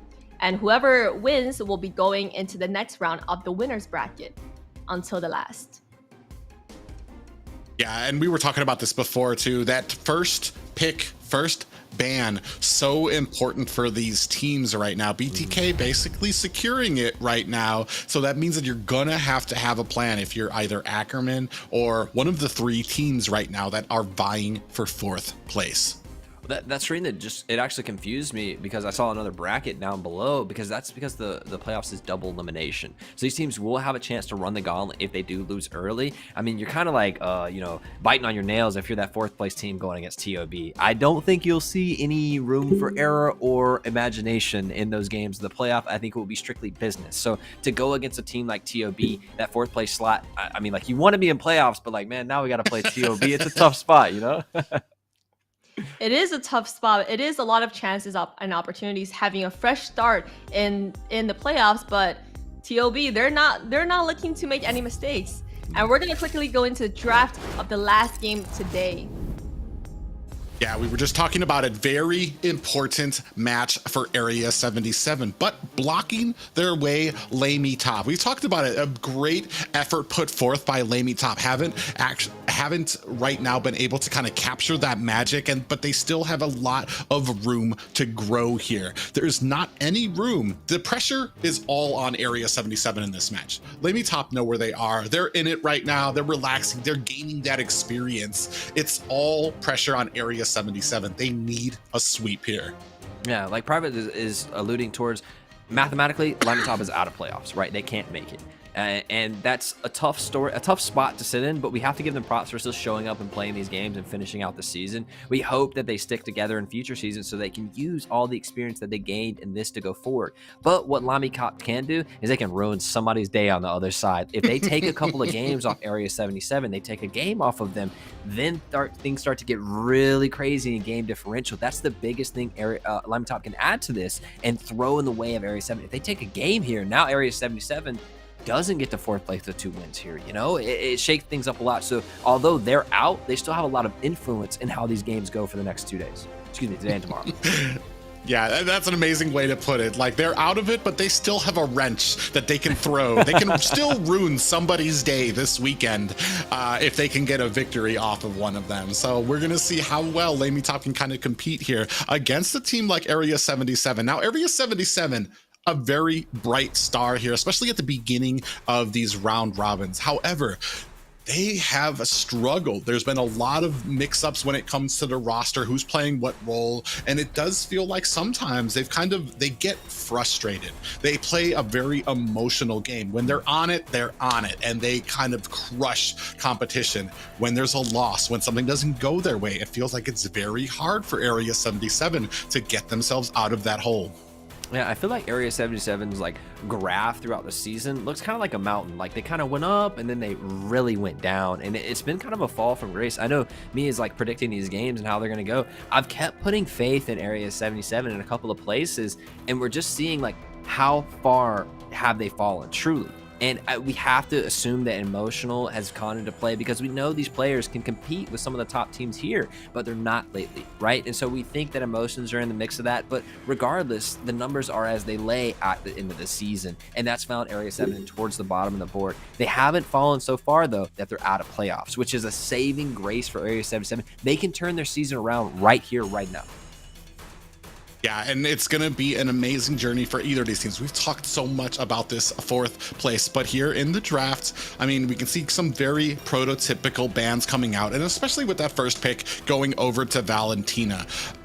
LaimiTop is kind of, they aren't really one of those teams with like a super outside the box type of draft. They try to stick to the synergy. I think one of those growing places that they need to kind of shape up comes with the execution of some of those comps. They do have pretty decent, pretty all right drafts, but when you get out on the field, when it comes to the rotations, when it comes to the execution, they can kind of fall a little behind. Yeah, I agree. I think that already, though, you're seeing little strides against that. Valentina, very strong laner, answer with the Faramis right over. And I feel like those are kind of a trait. It's like we both get cold altars. Okay, let's take it. You know, you get one, I get one apiece. But the Minzathar, and there's not an R lot to be played in the lane against it, is actually susceptible to like a glue pick here. It's been banned out. Well, there goes my whole point. But Minzathar is a great pickup. It plays really, very late game. But as we've seen with the Faramis Minzathar, it needs time. It wants to get those late game team fights in Area 77. If they start to snowball, LaimiTop may never get there. Very interesting here. I mean, when we're talking about the draft, we already have picked up our mid with the Faramis. I'm going to assume that's there, unless you're going to try to flex that into a support role. But in answer to that, you saw Area 77, they pick up the Melissa. What do you have that can kind of dive back there? She can't go with the prototypical Yuzong, Lapu, any one of those fighters that close a distance because you have that go away from Melissa. Usually you want that far away damage where you're talking about a Farja, a Eve, who can actually lay down damage from a great distance, where that go away doesn't have as much of a suppressing ability. I mean, it's going to be very interesting. I would like to see what LaimiTop has as an answer to that. And it may be towards the assassin route, right? Because Kaja's suppression has been taken off the board. Franco is still available, but that's one suppression off. And so it may invite a dive style assassin to go in. I think the team fight right now looks really good for LaimiTop, but it's going to take a minute to get there. I wonder where the jungles will fit into this. Right now, we haven't seen them picked on either side, so they're saving those for a later game style. With the R-Lot ban, I think it opens up a little bit of an opportunity for the Valentina to steal some other things, right? Stealing a King's Calling is really good. We expect it to be the Cult Altar, but maybe he steals the King's Calling and uses them back on them. So LaimiTop has to be really careful what they draft with here because they've given over two very powerful ultimates to the side of Valentina. Yeah, very interesting. The only problem with stealing the King's Calling, you get the damage from it, and you're going to be able to negate some of those dashing abilities. However, are you going to get the passives that you get from the items? That's where Minzathar really kind of takes off, is that if you have the slow, a stun, or something like that, or from his passive, the King's Calling really kind of parlays you into it, where they're all activating those passives. If Valentina uses it, I mean, you use the King's Calling, it's just not as effective. We're going to see how well it kind of plays into here. We're going in, we see Martis getting banned out here and Hayabusa being taken off the board by LaimiTop. To kind of move towards the marksman side of this conversation, I think Beatrix and Melissa kind of traded out in lane. Both of them have range, the sniper versus the puppet pushing. As far as late game DPS, I think they kind of tie up a lot of things away. The real difference is the sniper ability late game for Beatrix to knock people out of the fight before it even begins. But on the other side, they go away from Melissa, or the stay away, whichever one, and preventing people from moving into that. And Minsathar is going to want to go forward, right? And if Melissa can get range away from that, should be able to lay that puppet down and do a lot of damage into it. So I think already these teams have a solid group team fight on both sides, but we're waiting to see how they finish it off. I'm hoping for an assassin on LaimiTop, but they've banned out a couple of assassins themselves, which confuses me a little bit. I mean, they're taking out a lot of setting potential from the side of LaimiTop here. You saw the Grok getting taken out. We still have the Kufer on the board, still have an Atlas out there, but I mean, in answer to that, you already have chosen a Lolita, so you won't be picking up a Diggy. It's gonna be very interesting to see where we go. Banning phase is over, still looking for the picks, and we're gonna go ahead, pick up that very tanky jungler in Fredrin for LaimiTop. I think it plays well with Minsathar and Faramis, right? Faramis can buy him a lot of time and extra life, but a taunt into that King's Calling provides so much more time for, just like you highlighted, the passives for the Minastar ultimate to really take effect. And I think what a grouped up stomp comp LaimiTop has put together, and it feels like Area 77 is built kind of the same. So we may see two massive death balls fighting each other back and forth in Cold Altars and Luminon Blast versus the King's Calling and fighting those off. I think actually Minsathar plays really well into Lolita because he can stop the ultimate in multiple forms, and that may be the only tool, so far at least, that LaimiTop's drafted that can actually get back and grab Melissa, because so far nothing else can really penetrate what Area 77 is set up here. I was just about to bring up that point. It's very interesting. You have the Numenon Blast coming out, a very easy hook for Minsathar to kind of pull them into that King's Calling, especially when an objective is calling out. You pull them into that King's Calling, you have a taunt. It gives a wide area for Fredrin to work with to go ahead and get that objective. We were talking about it though. Comes down to your execution and how you can pull that off. I just kind of, on paper, I'm kind of in love with LaimiTop's composition here. It's just got like the wombo combo perspective here that you can go with is great. But like we said, it's going to come down to execution, and I would love to see LaimiTop be able to pull this off. Looking at an Alice jungle coming inside of Area 77, and then the Lapu with backline access. Again, we're talking about those two death balls fighting each other, and who would get to Melissa? It's on there. They've got it. Yeah, and we're gonna go take a quick look at the predictions here. You can see everybody on the same boat here. All the predictions going to Area 77 with a sweep here. All the casters on the same line here. I mean, like we said, they need this sweep to be able to have chances at that fourth place. It's all on the back of Area 77. All pressure on them. Can LaimiTop throw a wrench into those plans? Game 1 of the series, and this is the chance, like Private said, for Area 77 to turn their season around and gain 4th place for themselves with this series. It's so big for them, and they need to do it well and execute it so they can go into tomorrow with confidence.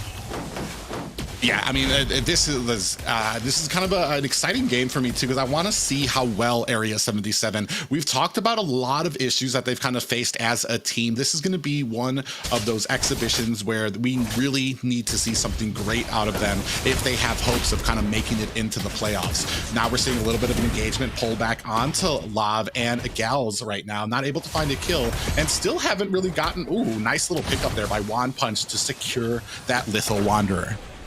I love these two teams. Honestly, I think on paper, they're very well matched. Golem picked up the Kadita Roam, actually, for access back to that Marcuti where no one else can really go back there. Golem can. If the hook isn't enough, they can still get back there. They have a tool to go. Unfortunately for Golem, it's not with the Petrify, right? So he's going to have to use that Flicker. Not going to have as much damage as a traditional mage Kadita would have. So they're going to have to really be special about how they get to Marcuti. Oh, we do see a little bit of a gank. Gollum trying to come in here is not going to be able to find a great defense there from Area 77 to see that coming, and especially positioning from Gals to see that come in and be able to withstand that gank. To highlight something a little bit new, I think, Hale is actually taking the fighter emblem on the Minastar, where it's usually that tank emblem selected for him. And moving on to the other side, I think that actually Area 77 has drafted themselves a late game win condition in the Alice jungle here. Now you have Alice and Melissa dumping out so much damage. Josh is going to be able to provide so much pressure onto the backline. Beatrix is not going to have an easy time because if anybody plays Lapu, you know that Flicker skill 1 is going to come through onto the marksman very quickly. You see Golem trying to go ahead and fend off. Ooh, Wand Punch actually able to pick it up. Numenon Blast comes down, does land a stun on to the side of LaimiTop. Big pop up there as well. Wand Punch gonna be able to get out of dodge with his life. Golem takes down K, so this is a good fight for LaimiTop. Absolutely, and we saw the hook already coming through and doing work. Halei joins that team fight at the turtle and makes it happen. It was actually Josh Cutie who didn't really show up, in my opinion, got chunked out and has to go clear the wave, then start winning the lane into Lapu, where Lapu should have a little bit of an advantage because he can avoid the CC that Ministar wants to play with using his ultimate. Speaking of which, here comes Assault from the back line. Go away has been executed there onto Mar. Is not going to be able to find the kill there. Oh, this is what we were talking about when it comes to the execution. I mean, he comes in, is able to find it, but I mean, not enough damage just yet to be able to take out the marksman from Area 77. LaimiTop up to 1,000 gold lead already 3 minutes into this game, and I feel like that's great for them. I think the ticking time bomb, unfortunately, though, is KQT.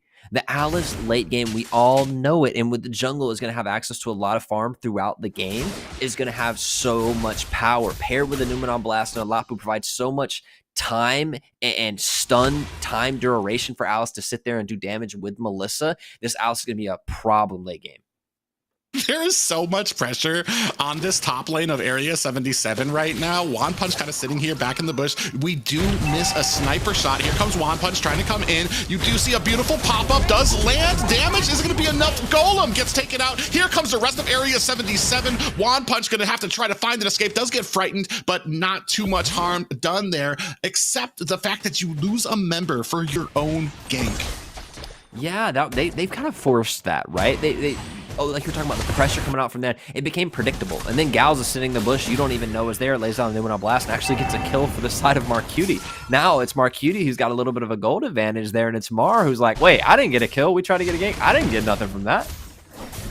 Yeah, we are starting on this turtle, about 10th of health left on there. Wand Punch going to be able to pick up his second objective. Now you can see LaimiTop there. Are they going to go ahead and continue this aggression? Cult Altar is out for both teams. You see the Brave Fighter stance coming in for Jace. Ooh, Golem putting on some damage. Wand Punch latching onto Gals. Can Mar find damage? Misses another sniper shot, but trying to come in to put the damage onto Gals. Down goes Gals. Lob and Jace in a little bit of trouble. K comes in. Lob, Cutie, and Jace are down.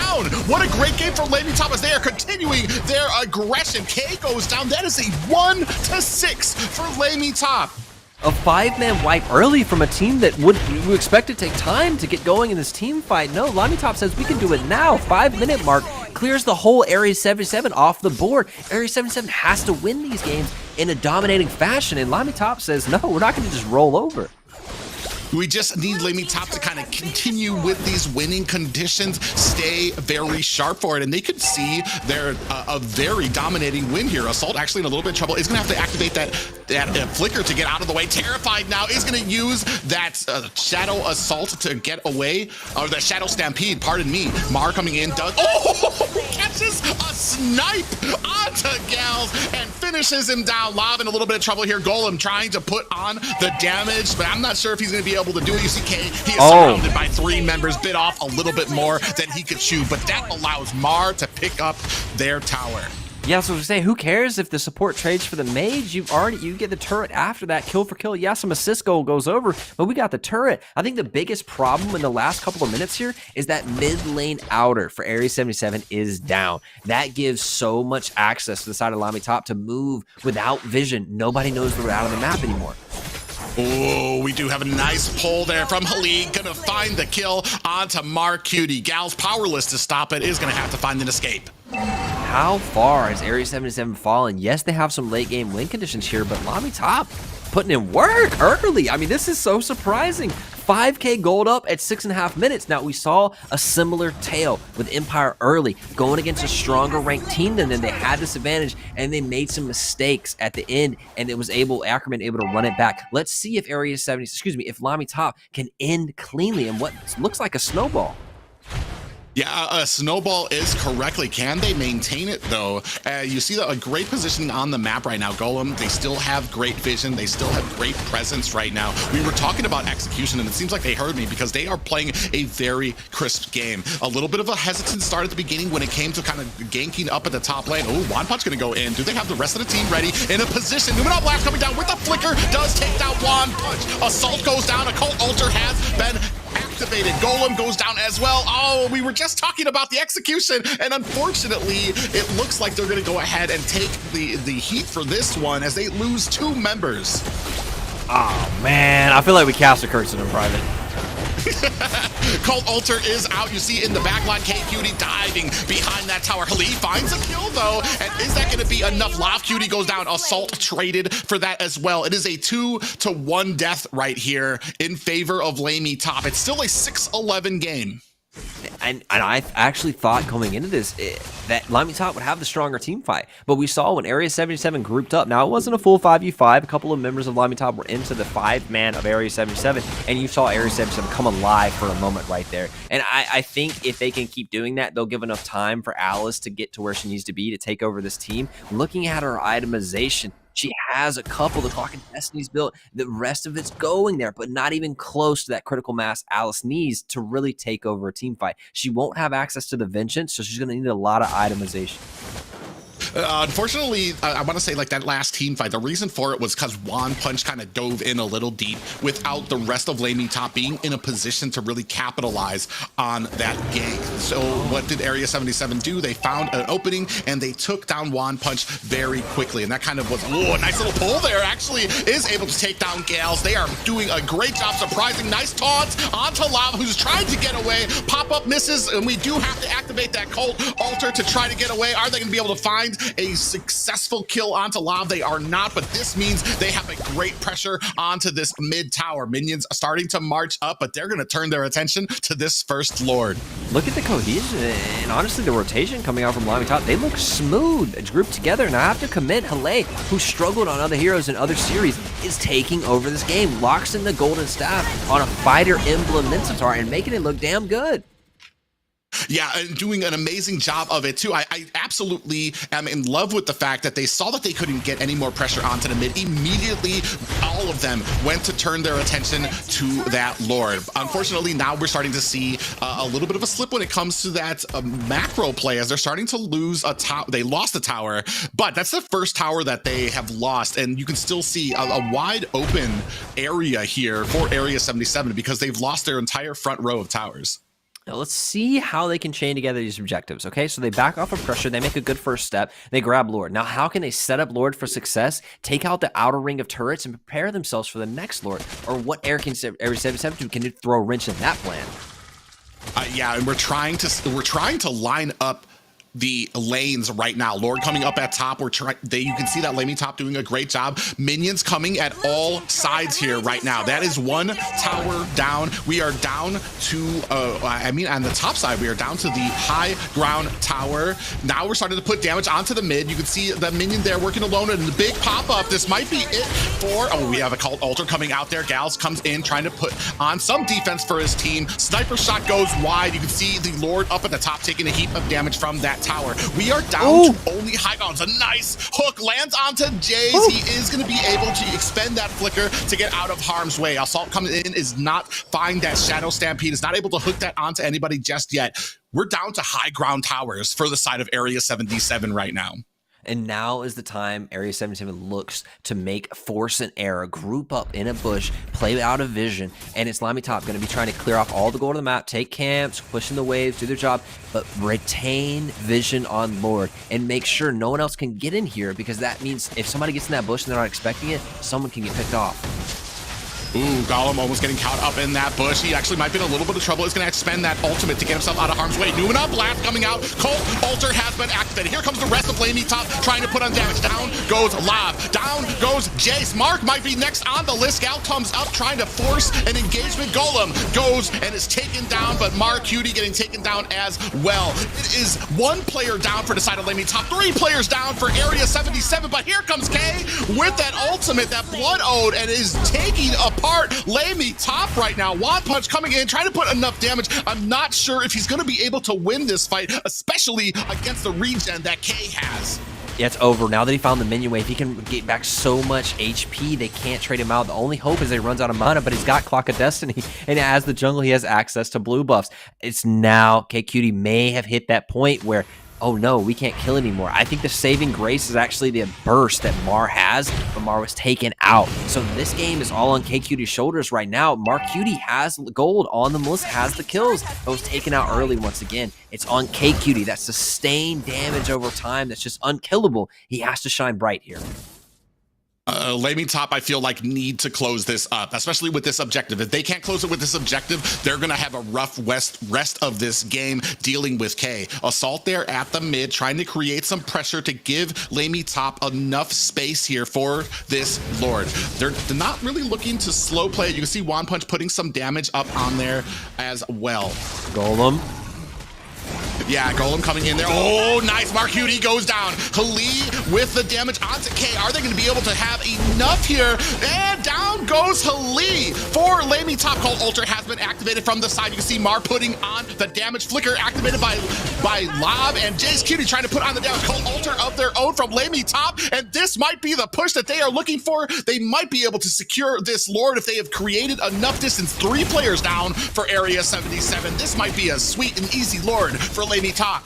A big shutdown bonus does go over with the death of Lei. He had 5 kills. I believe that's like 300 plus gold that went into somebody's pocket, and he locks in a Malefic Roar. That is so much damage coming out from King's Calling Ultimate if multiple people can get trapped in it.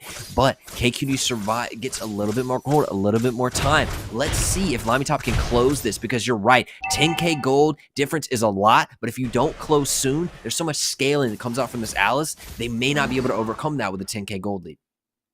Yeah, and it's going to be amazing to see if they can. We're definitely looking for them. This is where a lot of teams start to falter when it comes to closing out the game. We have a Luminous Lord. We're starting to see them starting to gather around some of these lanes. They want to see, when a perfect team, you're looking for them to kind of sync up these lanes. Engagement starts happening. Assault does get taken out very early. That means you're not going to have a Cult Altar as well. A lot of damage going in here, but down at the bottom, you can see LaimiTop trying to take down this tower. The rest of Area 77 is going to have to answer this. That is a high ground tower that does go down, and the Luminous Lord has been taken down by Area 77. Big, oh, Numenon Blast coming out. Flicker does only catch one of them. One Punch is not long for this world, gets taken out by Mar QT. Now we have a Cult Altar activated for LaimiTop. Golem trying to flicker out of the way, and they are going to be able to escape here a bit. They get a high ground tower, but right now, I mean, you're starting to slip it more into the favor of Area 77. I have to say, oh goodness. Yeah, Golem in a little bit of trouble, does get taken down by Jace. Now we have KQ trying to come in here. Lee, and a little bit of health just left there. Jace actually gets taken down by Mar, who's trying to do a great job. Cult Altar has been activated, but Mar QT able to finish the job. Mar QT gonna take down Assault, and right now we are at a 15v22 game. No, it's happening, Private. The game feels like momentum, feels like it's slowly slipping to the side of Area 77 as these items come online. 12k gold onto Melissa. She has the Wind of Nature. Full build coming out from her. She does so much damage, and it's KQT who's right behind her, got full build now as well. There's such a menace if they can't be taken out early. Hale is going to be melted down, tries to defend an outer against 2 of the latest scaling game heroes in the game. Yeah, and you do see that One Punch does miss that purple buff. Oh, look at how fast he's being shredded down. Does activate that immortality, but it's not going to be enough. Mar QT is at a pace right now. You do see that Cult Altar coming out, Assault coming in, trying to put some damage on the Mar QT. You can feel the momentum starting to slip from LaimiTop right now. They need to be able to close this up, because as it gets later and later, Area 77 starting to find their wits about them, starting to find their power spikes, and able to finally start pushing back on LaimiTop. I think the secret here for Hale, who continue every time I look up, it feels like Hale's buying another item. I don't know if I'm just missing the other ones, but that is a rich Ministar. He just keeps buying. He's at the mall shopping. I feel like the game rests on his shoulders. If he has a good King Calling, if he hits a good hook, it can be completely over for the side of Area 77. To combat that, though, Area 77 has a couple of tools to get around that. Alice, if you hook Alice in, Alice kind of wanted to be there anyway, right? So a couple of tools to play against that, but I think Hale has the chance to win the game for his team. You can see this positioning right now. Marcutie way out on the distance, looking to get a flank onto the team here. One Punch gonna go ahead, put some damage on to KQT. This fight has started. Look how quickly One Punch is being chunked down. And now that is a jungler down, and you no longer have a retreat. Cult Altar has been activated. Now Area 77 is in chase. Cult Altar activated and pushing in. Mar goes down. Now they are trying to continue the chase on the LaimiTop, who have lost sight of this Lord and been zoned out.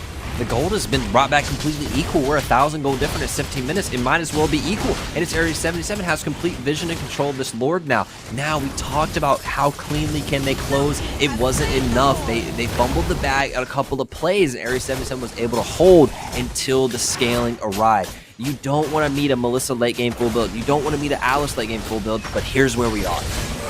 Yeah, and now we're starting Kali actually taking a heap of damage. Does go down to Marcutie, who is now just absolutely shredding the offense, starting to put the damage onto this mid tower, starting to open up the jungle, or opening up the map as we have a Luminous Lord barreling down the mid. At the top, we see that Jace is starting to clear up that, so that's going to be one tower up at the top. We're starting to try to force this mid tower. Mark does activate. Oh, actually gets taken out by Assault. A stun earned for that kill, though. Are they going to be able to answer it? And now starting to put the damage on to this Lord. Gals does earn himself a pop-up from One Punch, but it looks like they're going to go ahead and reset on this map.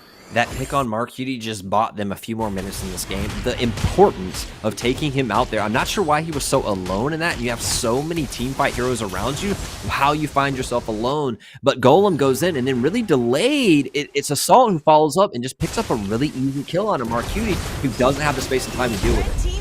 Ooh, Assault gets taken down by Lav. We did see that Numenon Blast coming out. Cult Altar has been activated. In comes KQT, trying to put on the damage. Mar in trouble, does get taken out by Jace. On the back line, Juan all alone and is gonna be taken out here as he's shredded down by 4 members of Area 77. Only 2 members left for LaimiTop.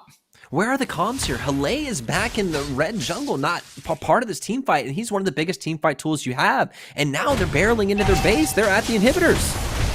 Yeah, they're after inhibitors. Golem comes in, is going to try to clear out those minions. Oh, and LaimiTop does go down. Beautiful ultimate there from Play. Coming in now. Oh! That Cold Altar has been activated. Beautiful pull there. Numenon Blast coming out. Don't have the flicker, but we still catch 2 members. Golem does earn himself a stun. Play coming in with the damage, but there is an immortality on Jays. Are the 3 members going to be able to take him down? He does earn a pop-up and a pull, so down goes the Lapu from Area 77. Still not out of this fight is LaimiTop.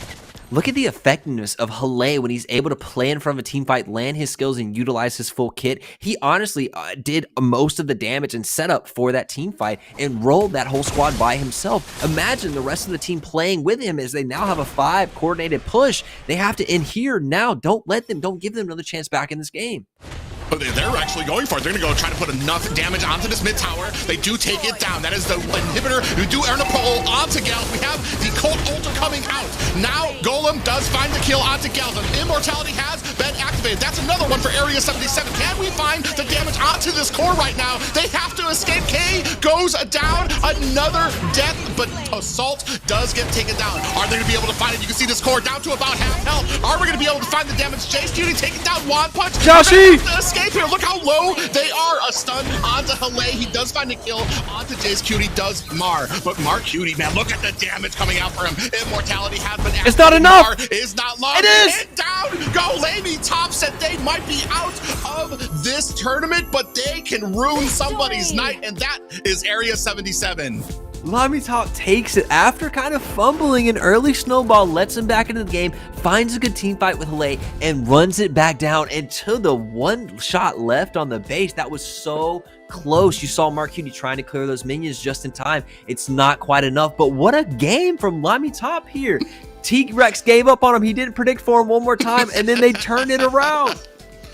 Oh man, I cannot explain how excited I am for LaimiTop to do that. I mean, like we said, they are out of it. They don't have really a hope for the playoffs, but they can throw a wrench into anybody who's going to be facing them. Unfortunately, Area 77 was the first, I want to say, the first one to feel it. And man, what a game by LaimiTop, and especially because they were starting to fall off a bit. Finally got it back together and rounded out for that last push. It was Hale. We talked about it. He brought so much damage. He got so rich early. And then he started being away from his team, fighting before them, or they're fighting before him. But then finally, he finds a good pick in front of his turret, and they honestly run the game back on that play. And wow, LaimiTop just took a game off of Area 77. If you said that at the beginning of the season, everybody would have laughed in your face. But here we are, Private.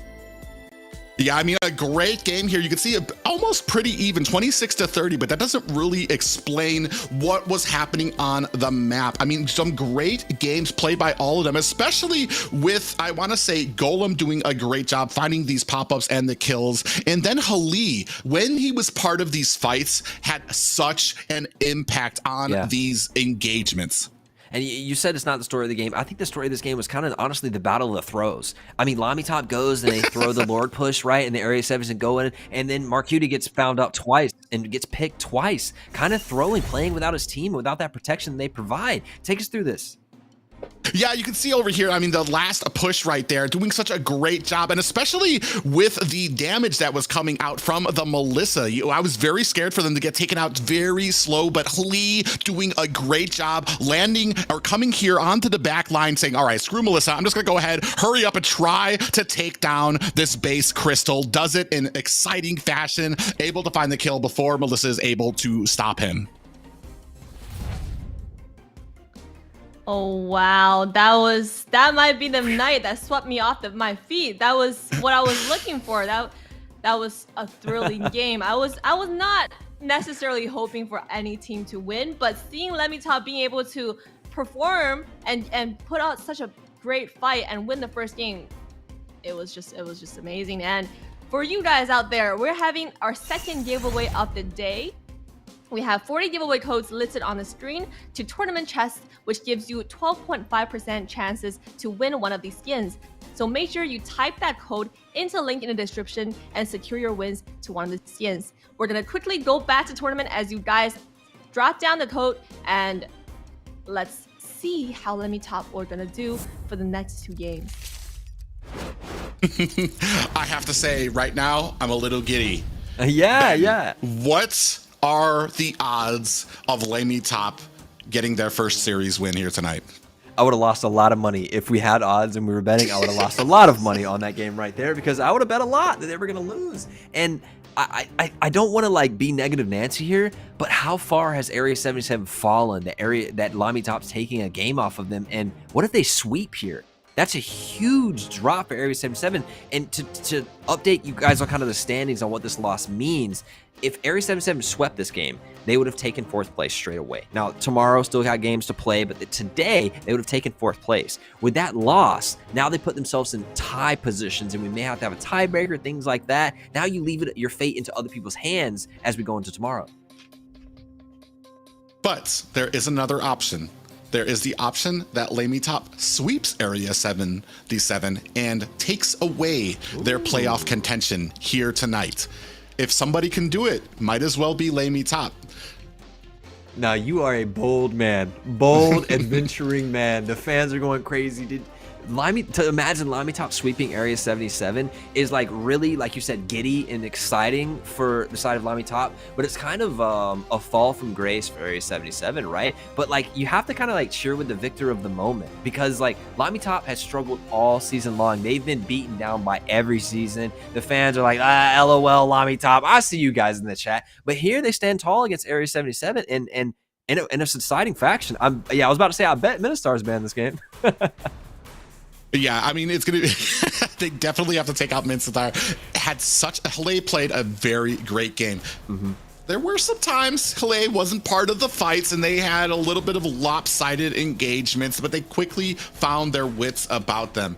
Are they going to be able to recapture that magic here for the game 2? We're about to find out. A very early Kufra pickup here by the side of Area 77.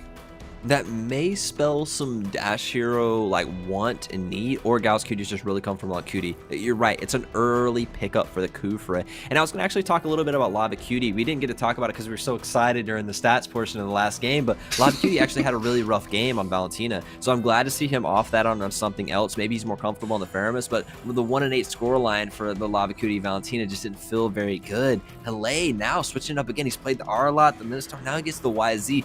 Backline access.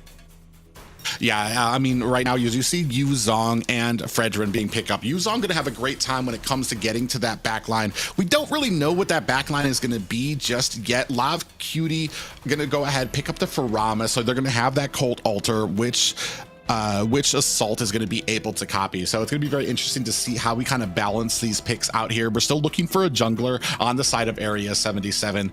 Last game, that Alice didn't really have such a great effect. I mean, well, I want to say during the fights, it was a problem because a lot when they knew that they were behind, doing a great job. Alice was split pushing, trying to take towers, doing what they could to kind of keep themselves in the game. But I mean, it's something that was outside the box. Sometimes it can work, sometimes it doesn't, but more often than not, I mean, there's a reason you don't see certain picks in that jungle position.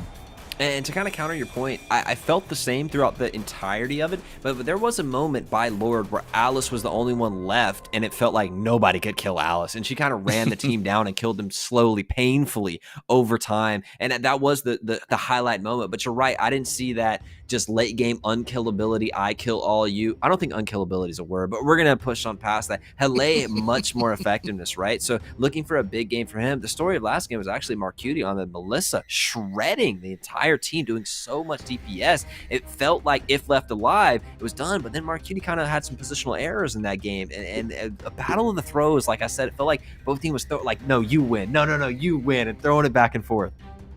It was very interesting too, especially to see the pressure that they were putting onto the gold lane.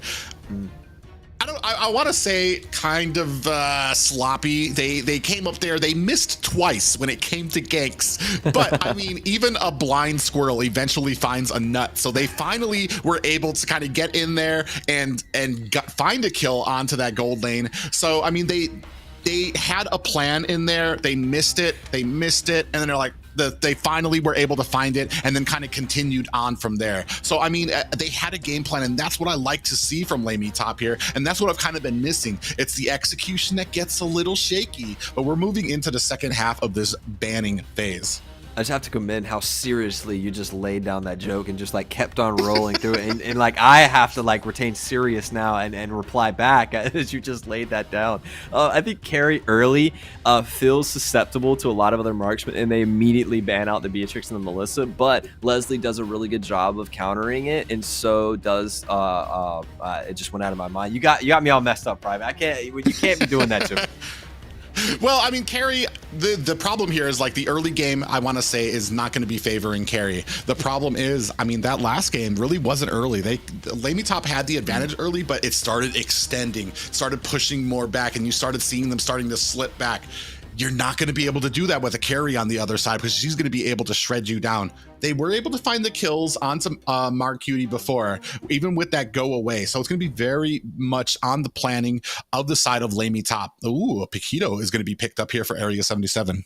But I was just thinking, you know who Carrie plays really well in it? Fredrin. It's like the Fredrin killer, and I think that's why it was picked up so early, because just the shred that Fredrin requires, Carrie's got it in spades. But I think that the YZ plays really well into that, right? If you're not, you have the Cult Altar kind of deny it, but you don't have any like negation for that for Carrie. So when that Petrify comes in on the Black Dragon, Hale lands wherever he wants to, that person's usually dead if it's a squishy, right? Joshy Cutie is going to take the pack into the XP lane. It looks like thus far it could be flexed in the jungle. We'll see. But the pack into the YZ, I give the advantage very much so to pack. His ability to get in and out and the damage output versus kind of the sustained gameplay of YZ, if Joshy plays it well, should be able to dominate Hale in the lane. A big Franco pick up for Golem, who's actually had a great game. I think one of the first picks he had in the entire tournament here, or in the entire round robin, was a Franco, and he landed a pretty substantial amount of hooks. Also, we're going to go ahead and see that the Leslie gets picked up. Is that a Bane? That's a Bane. On the side of Private. Area I know 70. you play it a lot. Take it away. This ain't my spot. You're the man. I'm not gonna lie. I absolutely love Bane. He has, especially with his passive, he has an amazing amount of damage. He can take down towers quickly. It's just especially when it comes to the XP lane, it's gonna be a little slow to deliver. And he has he has the health of about a mage. He's very squishy, but the damage output he can put out there is an amazing. I'm actually pretty giddy to be seeing a Bane here in this NACT match. It looks like it could be played in the jungle. I think Josh is going to hold that Paquito, and the Bane trades into the jungle. Ooh. So this is your specialty here. I expect a lot of like really insightful things. But to talk about Leslie and the carry a little bit, Leslie's going to counter carry very strongly early game, and then it feels like Leslie really drops off mid game and then comes alive in the late game. Yeah, definitely very excited about this match. The one thing though, LaimiTop right now could hold Area 77's playoff contention in their hands. Can they shut down Area 77? They said they're out of the playoffs and they are looking to take Area 77 with them. They're not trying to go out alone here, Ben. I love it from LaimiTop coming in this second to last day with style, saying, yo, we might be out, but you might be out too. Careful, you know, and just taking it to Area 77 in this game. And listen, LaimiTop has been through it. It's so fun and happy to see them winning here. And let's see what they can do with a little bit of momentum in this series. Yeah, you can already see that Mark Cutie doing a great job is going to go ahead already and invade. He has that jungle emblem, so he's going to be able to clear very quickly. The biggest pluses for Bane are that passive and that crab claw cannon. If he can ricochet that crab claw cannon onto a dying minion and hit somebody, that's double damage for him as well. So it's going to be very interesting to see how it is played, and especially with the output of damage that he can do against towers. And a lot of pressure being laid down here in the mid as he supports as a wet noodle fight, but it's really the mages trading their HP bars and allowing these invades and more so vision onto where the enemy team is at. We have a little fight by this turtle pit. Yeah, Terrafot is lava up at the top. It does look like they're no worse for wear. Kufa is going to have to probably back up just a bit. But I mean, Bane and Mark Cutie doing a great job right now traversing the map. He's going to get one of his, he sees already, and we're tuning up the band. Gals goes, and he misses the pop up there. Out comes that ultimate from Bane. Is it going to be enough to try to put some damage on? Assault is here with it. Down goes Wand Punch. Lava Cutie going to find the kill out of there. Here comes Lee with that Black Dragon. Mark Cutie in a little bit of trouble. He's very squishy. This is what we were talking about. Is he going to be able to? He gets taken down. Gal in a little bit of trouble. That bouncing ball trying to help him get away. Jace in here in the fray of this with that takes down Golem. A nice pull onto Hali with that Shadow Stampede. And this might be it. Oh, nice little dodge there by Hali. Wand Punch starting on this turtle. Yuzong with the fancy footwork right there. Very well played from Malay, moving around, using every part of YZ's kit there. The double dash, using everything to perfection. That was a very good Black Dragon coming in to clean up what looked like a very good team fight for Area 77. YZ throws a wrench and all that. And I think that's what you'll see in the fights to come where, yes, maybe they're not winning, and then Black Dragon shows up. Yeah, Golem gonna sit here, get some vision. Gals Cutie gonna go ahead, find the pop-up there. Mark Cutie comes in, puts some damage on. Turtle hasn't actually been reset, so now we're starting to engage here. Cold Altars are out. Jace finds a kill onto the Turtle. Cold Altars are still out there. We see the Appraiser's Wrath come down, does not finish anybody off. Wand Punch in a little bit of a bad way, does get pulled back on the top side. Gals Cutie does get killed. Assault is gonna have to find an escape, and does. It is 2 for 2 right now. Both teams even, with a little bit of a gold lead by Area 77. I feel like Area 77, they do take the turtle, and that's great, but it's actually Josh who picks it up. So retries weren't landed to exact perfection, but it's KQD who finds himself roaming into the mid as Carrie helps the rest of the team fight. They lose a kill, and Leslie gets to push down a few more minions, meaning that Mar gets a little bit more gold, a little bit more advantage, expediting this point at which Leslie gets the late game. And if you would rather take Leslie or Carrie in his late game, it's Leslie every day of the week. Golem doing a great job standing in front. Mar, getting a little greedy there. Gals tuning up the bands, looking for a nice, nice hook there. catches Gals, and now we have the damage coming on the K, who gets shut down.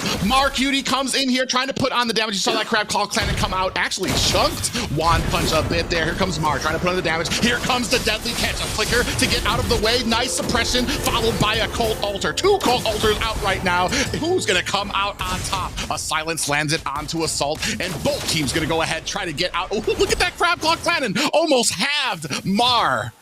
Everybody needs a friend like Gal's Cutie. Jumps in front of the hook of Golem, takes the bullet for his brother, but they still do actually kill K Cutie, which is a problem because that means Leslie got another kill. 200 gold in the pocket.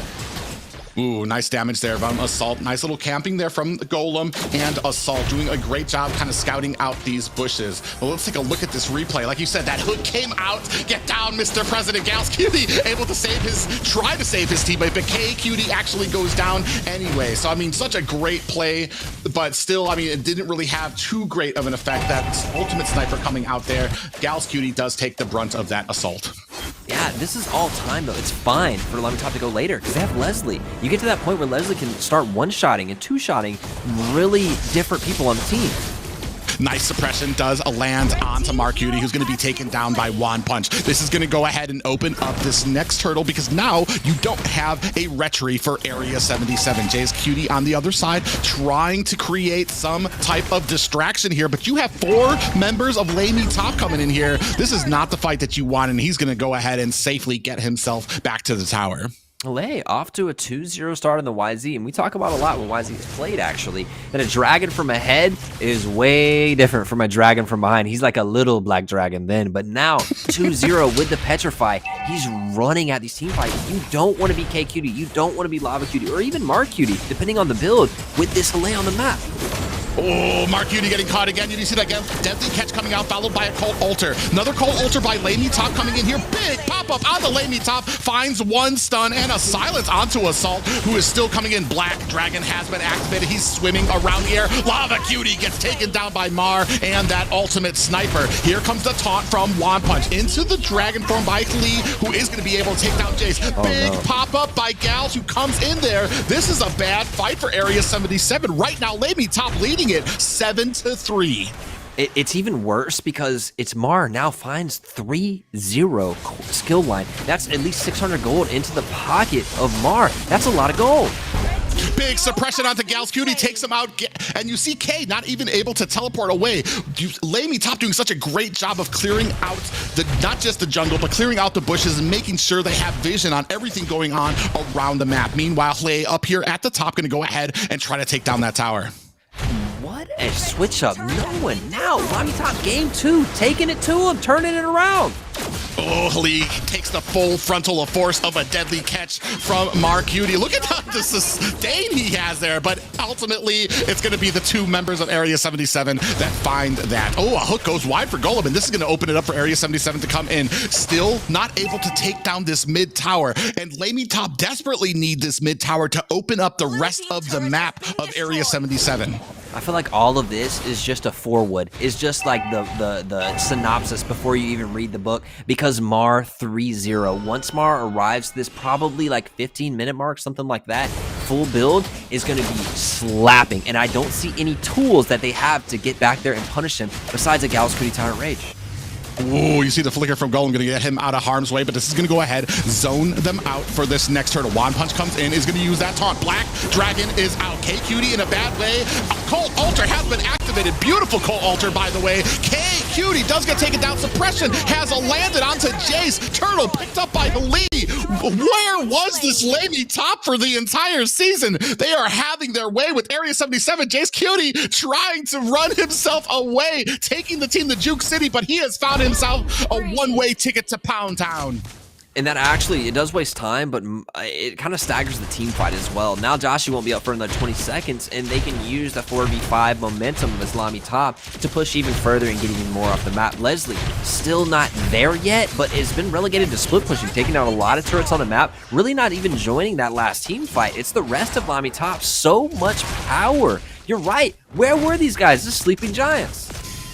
Yeah, Sleeping Giants indeed. Mar doing a great job, is going to go ahead, secure this purple buff. Right now, Area 77 needs to be able to mount a comeback. I hate to see my poor Bane treated in such a way. Beautiful suppression does land on the Mar Cutie. Colt Ultra comes out to go ahead and save his life. This tower, mid tower does get taken down. Here comes the deadly catch out there. Does not find its target. Golem finding a little bit of a pop-up there onto Gal's Cutie. Down goes Gal's. Mar with the cleanup there. He is now 4-0-1. We see the conceal play coming out and a little bit of a low there from Lee. You're right. I love for the last game. Oh, never mind. Yeah, Jace does find a hook and beautifully picked up by Assault. They are trying to shut down Area 77's hopes for these playoffs and doing a remarkable job of it right now. Nice hook landed there. Are going to have to use that flicker. Deadly catch comes out. Here comes the ultimate sniper. The rest of Area 77 forming a wall to protect their mage. Everybody stacked up there because they knew if one of those gets through, it's over for their man. So they stacked 3 strong to make sure the Leslie ultimate doesn't come through. This is honestly a disaster for the side of Area 77. 7k gold down, 9 minutes in. It's not that 1k gold a minute, which we see a lot of teams where they just create that unstoppable snowball, but this is looking close to it as Golem is hitting hooks under turrets. They can't even defend. Yeah, and this is already, now Area 77 is scared to go out into their jungle because you have to worry about Golem. This is creating the pressure now that LaimiTop is going to be able to answer that by getting this Lord. Another hook goes out. It is wide, but at this point, Golem doesn't really have to do much to kind of make Area 77 a little scared. He's going to go ahead, walk into that bush without any fear there and be able to kind of push away the rest of Area 77. That's going to be a Lord for LaimiTop. It's tough to talk about what Area 77 can do here because of the things they've drafted. I do think they have a bit of wave clear in the Bane, but what else do they really have for wave clear? Gals can't get there. Lava Cutie has no ranged abilities that really do a lot of damage. K-Cutie's short range marksman. Pat can't go in. It's a really tough thing to clear these waves out, and that's why LaimiTop is just sitting here in front of them, waiting on Golem to land another hook. Yeah, the one thing though is you do see Golem there does get caught out and a huge amount of damage going on. And Colt Alter comes out as well. He is going to use that flicker. 2 Colt Alters out. K is able to find the damage with that speedy light wheel. Lord coming in. This might be a wasted Lord, and I have to critique it for the side of LaimiTop. They're getting a little ahead of themselves when it comes to these engagements. Black Dragon is out swimming through the air, trying to put on the damage. You can see this mid. The high ground tower does go down. Big pop-up lands onto Mar Cutie. Assault with the kill there. Lob taking a heap of damage. Now they are on the base. Crystal, can they close this game? K-Cutie taken down by Mar. That is 3 down for Area 77. Is this going to be the first win for LaimiTop? Have they shut down? They find their first victory against Area 77 and close out their playoff prospects. There is no way Area 77 just got swept by LaimiTop. LaimiTop shows up at the end of the season. They're out of playoff contentions and they ruin someone's day. We talked about it. They can't make it to the playoffs, but now Area 77, they can't make it either. They just lost 2 games. I'm not a mathematician, but that is so bad for them. They had a chance and now they don't. I cannot say how excited I am for the first victory for LaimiTop, the first series victory, first sweep, first everything for LaimiTop to come at such a cost for Area 77. Yeah, they're not making it to the playoffs, but they took one more down with them and they said, we're not going alone. They have successfully shut down Area 77's hopes of going to the playoffs. And I just have to praise LaimiTop for showing up. Listen, it was not an easy season, and they stuck through it all. Wasians had a little bit better season than them, but chose to go a different path. LaimiTop forfeited games when they couldn't make it, right? But Wasians chose a different path. LaimiTop stayed in, got the experience. Let's see this team come back again next season with all the experience they have and put it to work. 18-5, a shutout performance, a sweep over Area 77. This was a dominant game. Absolutely dominant. 7-0-4 for Mar, the marksman. 5-0-12 for Assault. Area 77 just could not capitalize on the early game. And once that snowball fell on them, we've talked about it, they have trouble. But take us through some of these replays, Ben. Look at, for me, it's Mar. Mar's not even part of this team fight. This is a 4v5. The Black Dragon does so much work zoning out, pushing people around. And then Golem hits a hook on Josh. He can no longer dash around. The team fight's completely broken up. It's kind of ugly in the middle because two Cult Ultras go down, but then Mar walks from the top lane over to clean it up. Josh staggers himself and his own team fight here and prevents even longer time. They can't be grouped up as 5. And that pro hooker Franco. But do you guys think that that LaimiTop really improved since their gameplays before, or is it Area 77 falling down? Because this is a very critical match, and they've lost to LaimiTop, the team that most of the casters predicted will be an easy game. So what do you guys think? I think it was a perfect storm of both. Area 77, this was not the strongest Area 77 that we've seen, but on the other side of this was the strongest LaimiTop that we have seen, Ben. Yeah, I couldn't agree more. You said it right. It's a little bit of both, right? Area 77, their fall from grace at the beginning of the season. It feels like their trajectory has been straight downward, and we were asking ourselves, how far? No, they won't lose the Fallout. No, they won't lose the LaimiTop. And they did again. And LaimiTop was just in perfect position at the perfect time. And I think maybe the pressure was off of LaimiTop. They can't change anything about them, and they just got to play for fun, right? And experience. And look at what happens when they play for fun and experience only. When the pressure's off of them, this was a dominating performance. These weren't close games. Not close games at all. You can see here Lee, especially Lee, doing a great job when it came to knowing his win conditions, what he needed to do to kind of shut down these games. And then not just that, but I feel like there were so many superheroes on LaimiTop, especially when it came to getting the kills, knowing what they needed to do in this early game and taking advantage of maybe a less than stellar Area 77.